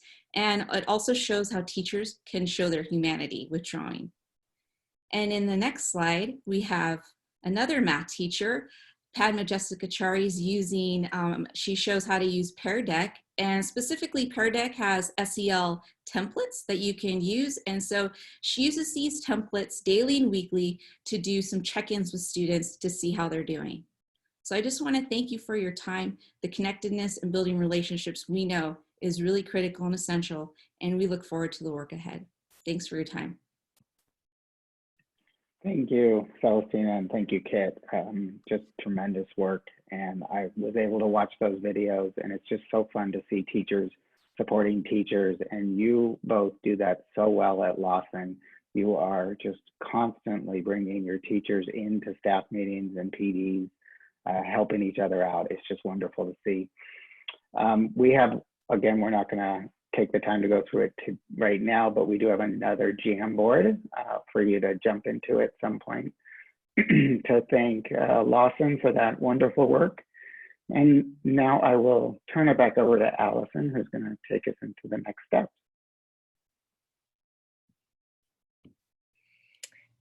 Yes, thank you. So just to wrap up this section and where we are with LCAP, we're continuing our stakeholder feedback sessions. We're also completing our first assessment windows as indicated in that summer work and the pacing guides. We're establishing the opportunities for qualitative feedback, and that's happening through classroom discussions with the kids, as well as we're having our town halls, and principals are setting up opportunities for feedback from parents, kind of like the principal coffee idea in the virtual setting. And also continuing with our support for teachers. As I mentioned, we have our EdTech courses up and running. We're looking ahead to learning days. Amy last spring also set up Google Currents for our teachers to be able to connect with each other and share resources. And we also have a district distance learning resources site for teachers where we post all of the trainings and information and supports that they may need. For parents, we have been pushing out the parent education modules, and we'll have our next set coming at the close of this week. And we're kind of at maximum bandwidth right now, but our hope for next step is to think about maybe doing some parent partnership courses. We do have some curriculum resources that we could share in a facilitated way with parents. So we're kind of dreaming ahead to an opportunity to maybe start some of those opportunities as we get further into the fall. So I wanted to invite your comments, your questions, your LCAP feedback. Hopefully this gave you a window into the work, and when you see the very long LCAP template at our next session, it will feel more alive than just pages and pages of writing. Thank you. Thank you, Allison. And if I can just add in as well, thank you to all of Ed Services, because they have just done a phenomenal amount of work. And I know as we're looking at this LCAP template and working with surrounding districts, seeing what they're doing, our ed services team and all of our administration team is really going above and beyond and are doing a fantastic job in completing the template. And I know it's a very, very short turnaround time, but it's amazing what we've pulled together in a short amount of time. So thank you, Allison, and all of our group. Yeah, I will echo that on behalf of the board. I mean, I think this is a pretty monumental body of work in such a short amount of time. And I know that as I sit in on the County School Board Association meetings, it has become clearer and clearer to me over the summer just how much effort went into positioning us so well for this school year. And I don't, it's not a knock to any other district. I just want to, you know, highlight how far you guys have come this summer, and that I think we are in a really, really good place for our students. And so anyway, I do want to open it up. I'm sure my colleagues have some questions and or comments. So let's see, I think, oh, I got to flip back a page. I think my new order is, Phyllis, are you going first now? I don't think so. And I actually don't have any questions, but just to echo what you and Stacy said, just kudos to everyone. The whole team did a great job. The videos were dynamite. So thanks to everybody. And I think we're well on the way to having this ready to be approved in September. So thanks, Allison and your crew. Thank you, Lori. Yeah. All right. I can't seem to find where I wrote down our new orders. Is it Satish or Sylvia who's up next? Yeah, I'm the second, but I think I don't know much. Like I think I started from the beginning and I lost it between like quite a lot. But it's a great job. Actually, videos were great, and I think a lot of stuff is happening. And I think we have to see how overall it's going to take, and without synchronous, asynchronous learning and everything, and how effective. And especially the last portion of it, you know, the mental health and social emotions. Those portions, that's very important. How it is going to be taking, especially with the remote learning. All other things probably still be doable, and this is like really going to be a challenge. And I've been hearing a lot of news in general, right? Even yesterday, radio and TV, they were talking about the biggest drawback and you know, the new tendency of kids and everything, teenagers, with all this distance learning, fire around and everything. So it's a big topic now being discussed. So I hope with all these things, it's going to help us. Thank you all. Great work. All right. Thank you, Satish. Sylvia? Yeah, I mean, really, Ed Services team, this is phenomenal work. So thank you for the work that you've done. Yeah, like Lori said, attending some of these school board county meetings, where I'm just very proud of our district and the way that we are very comprehensively looking not just at Band-Aids, but at real long-term plans. So thank you for that. I do have a couple questions. So I loved, it was so great to get the interviews from the teachers. I guess my concern or my question is, it seems like some of the things that the teachers are doing, they're kind of deciding individually to do them. Like, and I don't know if maybe this is, you know, just misreading some of the information with some of the teachers saying, okay, well, I decided to do this. I wanted to do it this way. And so I chose to do these particular things. So my question is more about how are we ensuring consistency across the teachers and across the sites and across the schools? I understand on the one hand, and especially, you know, when we're not in distance learning scenario and every teacher has their own method and really kind of sees their own classroom, the way that they want to teach and the methods that work for them. And I think that works really well if you're a teacher that's very equipped and able to transition quickly into some of these tech platforms. But I guess my question is with teachers who may be struggling a little bit with that, how do we provide maybe more support and less kind of leave it up to you to decide how you want to do it? So that's my first question. If you want to address that, or I can give you, we can do a couple rounds. I don't know how you want to do this, Lori. Oh, it's fine. Go. Why don't you throw them out there, and then we can let Allison wrap before we go on to the next person. Okay. My second question had to do with just a comment with math. I love that there's the whole pre-assessment, post-assessment, the short assessments instead of the chapter exams. I thought that was so great. I'm so glad that we're doing that. I also wanted, again, to check, is that just individually as a teacher, or is that a across the board decision for all math? And then with the surveys, it was so great to see the middle school students be able to express some of their emotional frustrations or some of their needs. With the younger students, I see that panoramas for 3rd to 8th grade.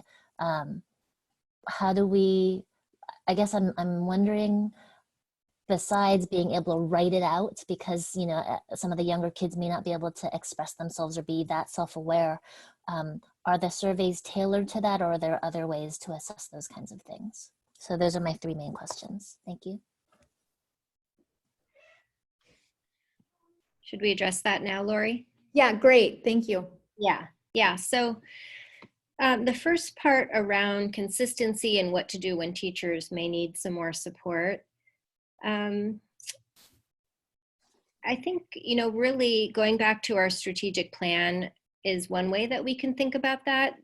We're really holding on to consistency in terms of the strategic plan, like making sure that the kids are having that relevant, rigorous program, that the needs of the whole child are being met, and that we're personalizing, as compared to, we wouldn't want to see consistency in a lockstep kind of a way, because then that would be not being responsive to what the teachers are seeing in terms of student needs in their classroom.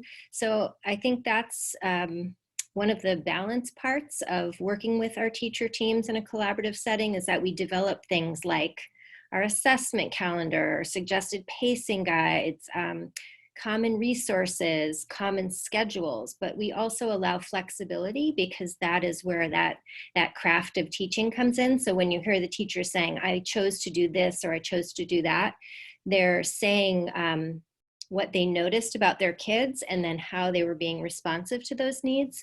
And so the way that we achieve that consistency is by putting those anchors in place around critical standards, assessments, and principals kind of monitoring how that's all going at their school site, while still really lifting up the expertise of the teachers and prioritizing that personalization and flexibility that we need. When we have teachers who are really having a tough time with the technology, principals are reaching out to us. We, of course, have our tech courses, but we also have wonderful instructional coaches. A smaller number this year, but they are reaching out and providing that one-on-one support when teachers need it. Sometimes we're partnering teachers to make sure that they're linked up with a team. It is an area for growth for some of our teachers who maybe hadn't been used to using a lot of technology in their classroom, but we're pulling together as many resources as we possibly can to be sure that they're getting what they need. And again, it'll be a journey. But I feel really good to say that the teachers have been emailing us quite a bit over the summer, and principals too. So I think building those open opportunities for dialogue where people can say, hey, I need help, this is a really critical piece. You also asked about SEL for the younger kids. Some of our schools have been asking about the potential of exploring tools in that area. We know that they are all using some sort of tier 1 approach, which allows for some conversation and informal assessment within the classroom to get a window into what the kids are thinking and feeling. And so we have that in place for sure. We may decide we want to add something in that area in the future. Some of our principals are bringing forward ideas in that area, and it might be something that we want to further explore. So Ed Services team, did I miss anything? Anybody want to add on? You said it perfectly. There are tools that are available for TK and younger students, and they focus on kind of the teacher's perspective of the student in the classroom. And in a distance learning model, those tools have actually been adapted in some cases so that the parent's perception is shared, and that can happen at a parent-teacher conference. That's typically how that's being done across the country with those kinds of tools. Yeah, with our little ones, a lot of times they show us through their behavior how they're feeling, and that helps us see what they need. Yeah, I was just also going to add too that there's the social emotional learning curriculum that we have also has assessments for students that are built in. As Allison mentioned, we still have a lot of practices that are in place that look at student behavior, participation rates, their level of engagement. Some of those things can be solved at the tier 1 level with, check-ins and student groups. We also are always receiving qualitative feedback from our parents and our families and trying to work and address some of those situations.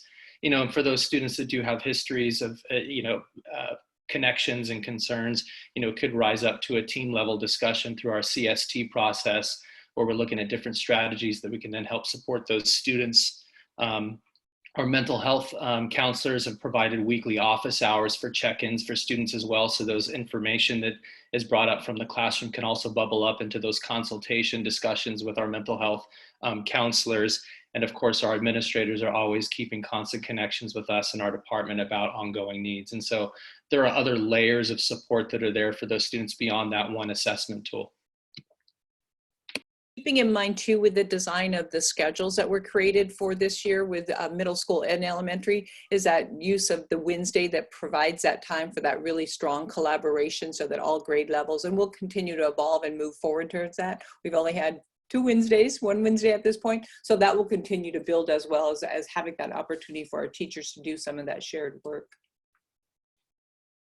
Can I ask like a follow-up question with the collaboration? It's site specific, right? Is it, so the principal's kind of checking in with the teachers and then there's some grade level collaboration at each of the sites? Is that how it's working? It's a mix of things. Sometimes it will be individual planning time, sometimes team time or site time. And then we also have cross-school opportunities for professional development. Okay. So in that cross-school modality, there's opportunities for some of our smaller schools where there's less teachers to be able to have more of that collaboration. Yes, correct. And teachers have been asking for us to strengthen those networks for smaller schools. So we're continuing to think about that and consider options. Okay, great. Thank you. Okay, Jerry. All right. Well, I'll just echo everyone here in terms of thanking the Ed Services team for all this work. I think since I've been on the board, this is my favorite agenda item of all the different episodes I've sat through. I think, all too often we're stuck in a lot of other details and all that. And I think having an opportunity to see how we're teaching our kids, and in particular, seeing the work that's been done here the last couple of months to put this together. And so I want to just thank all of you for, and the teachers you've involved in kind of pulling all this together for us. Some of the things that I really like is seeing the strategic plan starting to, it's been coming to life, but really seeing it in such concrete way, right? To hear them talk about the use of data, that we're doing assessment, social emotional learning, and just driving, because we've talked about personalized learning and beginning to kind of see how I think you guys using I think there was a quote in there about reimagining the future to make it better or something like that. And I thought that was just so good, right? And I see a sort of a thread here of this whole growth mindset. Well, it's like this, and what can we do to make this better? And so I think above and beyond all the things you've done, which is great, having that culture and that sort of belief of let's kind of make it work and what we can do here, I think that's fabulous. So I think someone earlier said being so proud of the team here, and I couldn't be more proud right now looking at the work, seeing this. Had a couple of comments and questions. One is, I wonder, and I know you're really all busy right now, is there a way for us to get this in a form to educate the parents in the community on what you've done here, right? I don't know if it's a 3-minute video. I don't know if it's a handout, maybe something you could work with Leslie on. Please don't make it all text. That would just totally lose all that.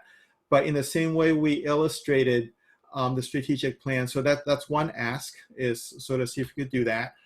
To just get this out there, because I don't know how I would describe it to the parents I meet without some sort of a artifact or collateral. And so I leave it to you in your spare time to figure out how to get this out there. 2 questions. One is I'm curious about this parent partnership. It's intriguing. You don't have to answer now because I know we're short on time, but I'd love to hear about it more later. And then you also talked about getting feedback from the stakeholders, and I'm also just curious when we can, when you expect to have the next update for us on this, because I'm really excited about. I think all the stuff we're talking about is really about making this possible. I'm so happy to see it come to life. So thank you. Thank you. All right. Was there any questions that need to be addressed, Jerry, before I? No, I think these are just wanting to some of the stuff to come back, but no, I don't think, unless Allison wants to, but I'm okay. Yeah. Okay. So I will just, you know, plus one, almost everything that's been said is stuff that's in my list. I do want to reflect on way back in the very beginning, Allison, you talked about the great effort to sort of have the teachers go through a process of self-assessment and sort of determining for themselves where they were at to then sort of drive what was the best use of time and the most productive things for them to feel confident in where they were starting the year. And I'm finding myself as a parent feeling the same way. And I think it's core to our work this year in distance learning in a different way maybe than in the teachers, but I'm wondering if that same sort of idea of a self-assessment and then a, you know, where are you at with your comfortability, you know, comfortableness, I don't know what the right word is, in terms of supporting your child at home. I mean, I'm still clicking on new things inside my kiddos, you know, Google Classroom and learning new things. Last night, a friend who's a seasoned middle school parent pointed out a new feature to me that I had completely missed. And, you know, I'm a pretty involved, engaged parent. So, you know, to click into something and realize there was this whole different way of viewing his schedule and his assignments, and not realizing that there were some assignments that weren't showing up on the calendar view because they didn't have associated dates assigned with them, was like, oh my gosh, you know, like mind blown. And here we are a couple weeks into school and I was only just figuring this out as a new middle school parent. So, you know, I'm sure all of us are having sort of our aha moments. And I know I've said a couple different times and places this year that one of the biggest gifts this district has given, not just my family, but me, is the language around growth mindset and trying to be open to new learning for myself too, and my role in all of this, that maybe some sort of self-assessment could be helpful, both in getting people to think through realistically, like where are they at, and then maybe it becomes a menu of picking some help topics that are most useful. And I don't that's probably the work of many months, not like an instant fix right now at the beginning of the year, but I'm just throwing it out there that really clicked with me when you said that that's the process the teachers went through and that it worked for them. And I'm feeling that too as a parent. And so I imagine other parents are too. Let's see, the iReady assessments, and it got talked about, I think, in both the ELA and the math. Like, I'm already finding that piece to be fascinating to watch my son go through. So I'm eager to sort of learn more about our evolution of incorporating that this year. So I would plus one Jerry on bringing that back in an update.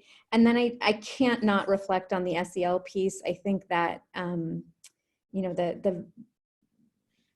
for both our students, but just as important, our staff, that piece of feeling valued and validated in what's real in the moment for you is what keeps you coming back, and is what keeps you hopefully framed in that growth mindset of, okay, and it's okay to acknowledge that this is the things that are going well and this is the things that aren't, and then how do I move on from here? So, you know, I'm really so thankful that is going on in this district. I think, you know, we've reflected often as we've been going through some of these other processes, the CAC work we're doing, you know, and the enrollment work we're doing, that we are a district of choice and that we value that. I think we also are a district of growth mindset and are a district of really valuing the social and emotional component as a foundational piece of learning taking place. And I'm so thankful for that. So, all right, so that's my comments, and I'm just excited to keep seeing these updates periodically, because I think, to Jerry's point, it's so valuable for us to see it here. But if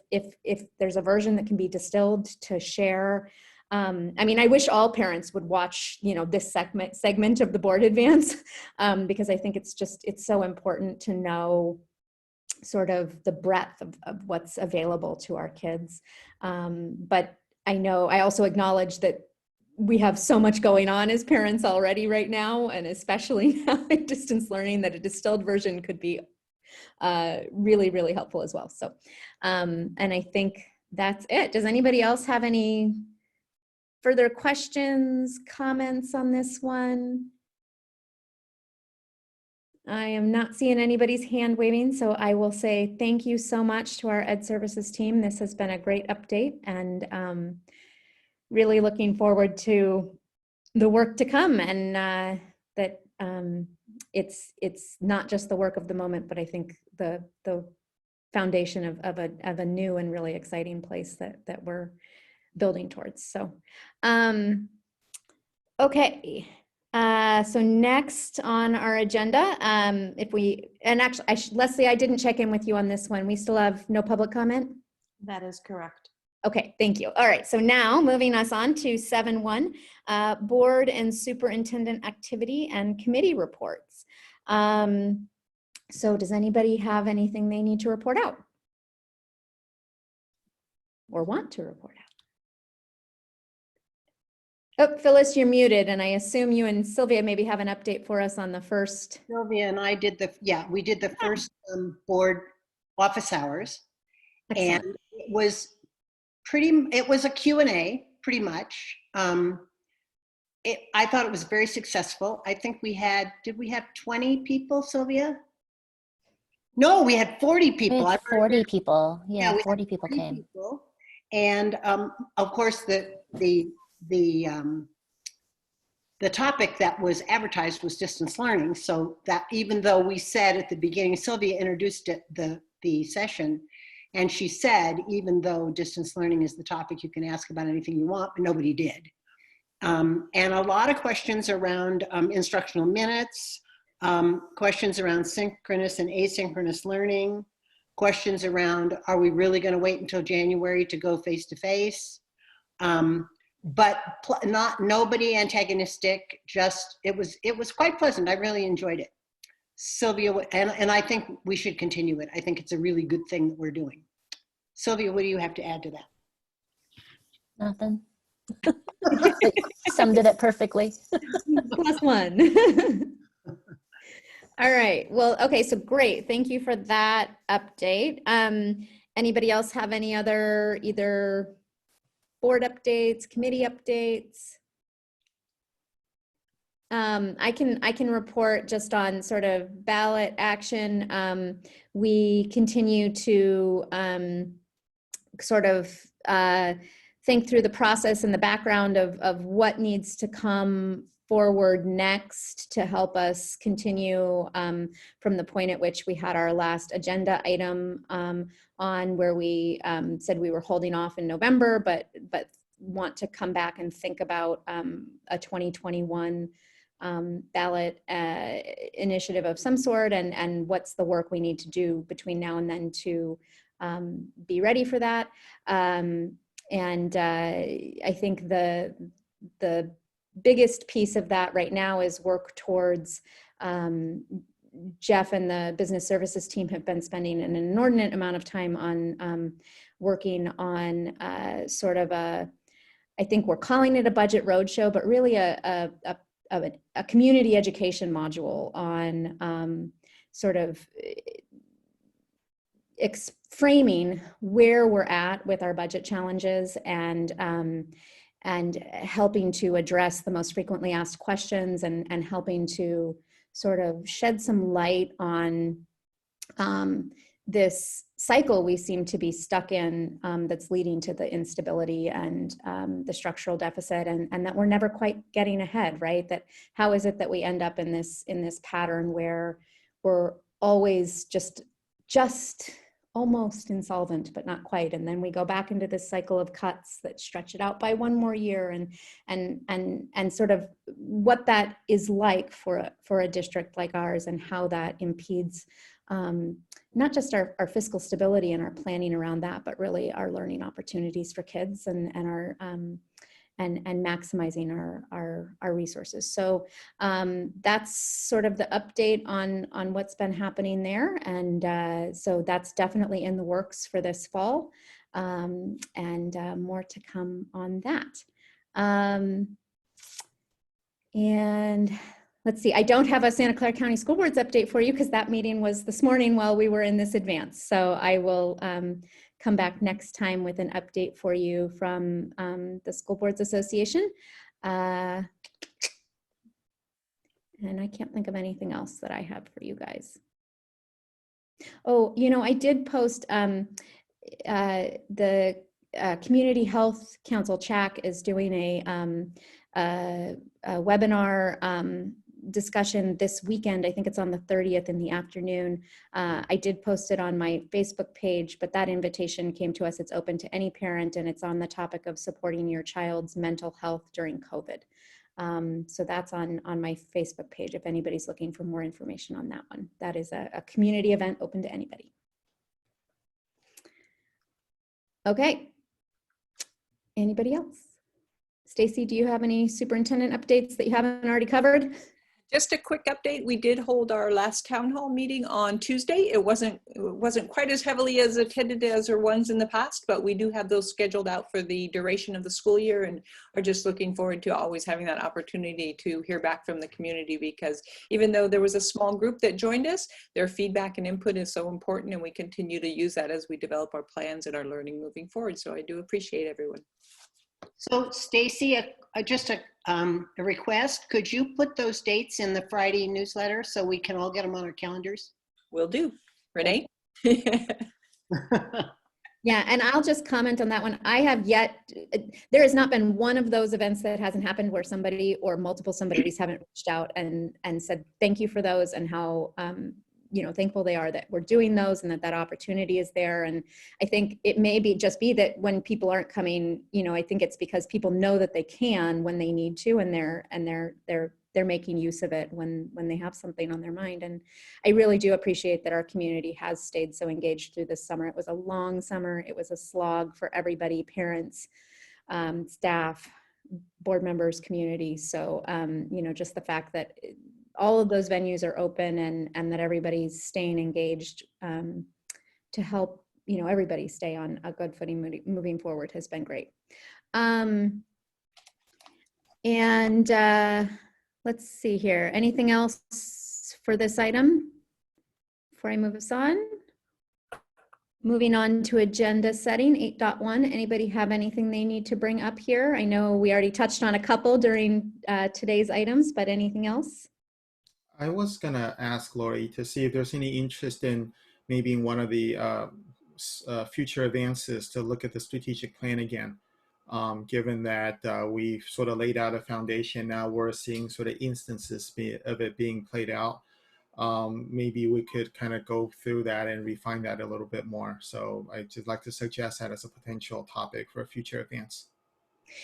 Do you want to see the whole thing come back at once, or do you want to see staff pick an area to highlight that might align with like some of our learning updates and just maybe if you have an idea around what's most effective there? I think probably the latter. What I'm interested in is actually start to put in some of the actions to support, because right now the strategic plan, I think, has a lot of aspirational goals, right? And so we're linking activities to them.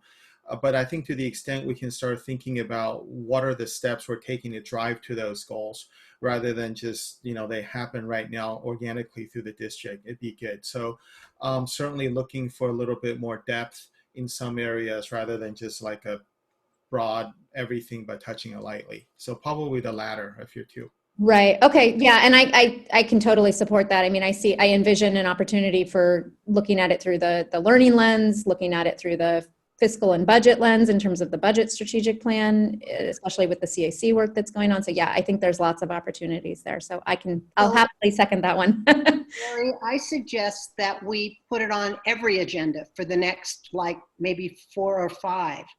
And to go through the whole thing at once is pretty overwhelming. Yeah.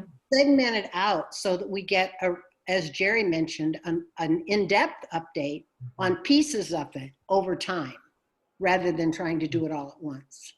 Okay, so it sounds like what we're maybe asking staff to do is sort of evaluate what's coming on the agenda that's work anyway, and then how that might align with a piece of the strategic plan to highlight and maybe elucidate further on together. Yeah? Does that work for you, Jerry? Oh, yes, very much so. It's a good idea, Phyllis. Okay. Thank you. Stacy, good? That works. Okay. So anything else for agenda items?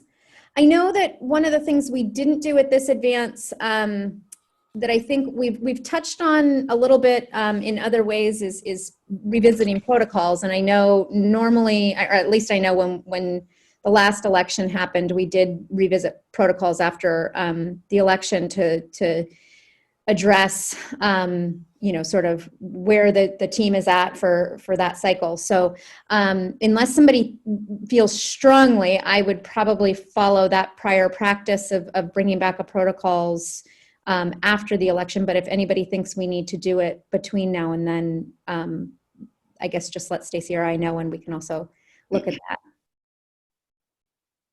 And I know we have the Friday memo restarted now. I know we're adding the committee reports as a named item in the board and superintendent updates. So those are some things that we've revisited already. So anything else? Okay. All right. So with that, and I think I just did it here by 2 o'clock. So thanks all for hanging in there. And I think good discussions and good learning to be had today. So, appreciate everybody's time. And I think that is it. So unless anybody has anything further, I will adjourn. Are we ready to adjourn? We are. All right. Meeting adjourned. There we go. All right.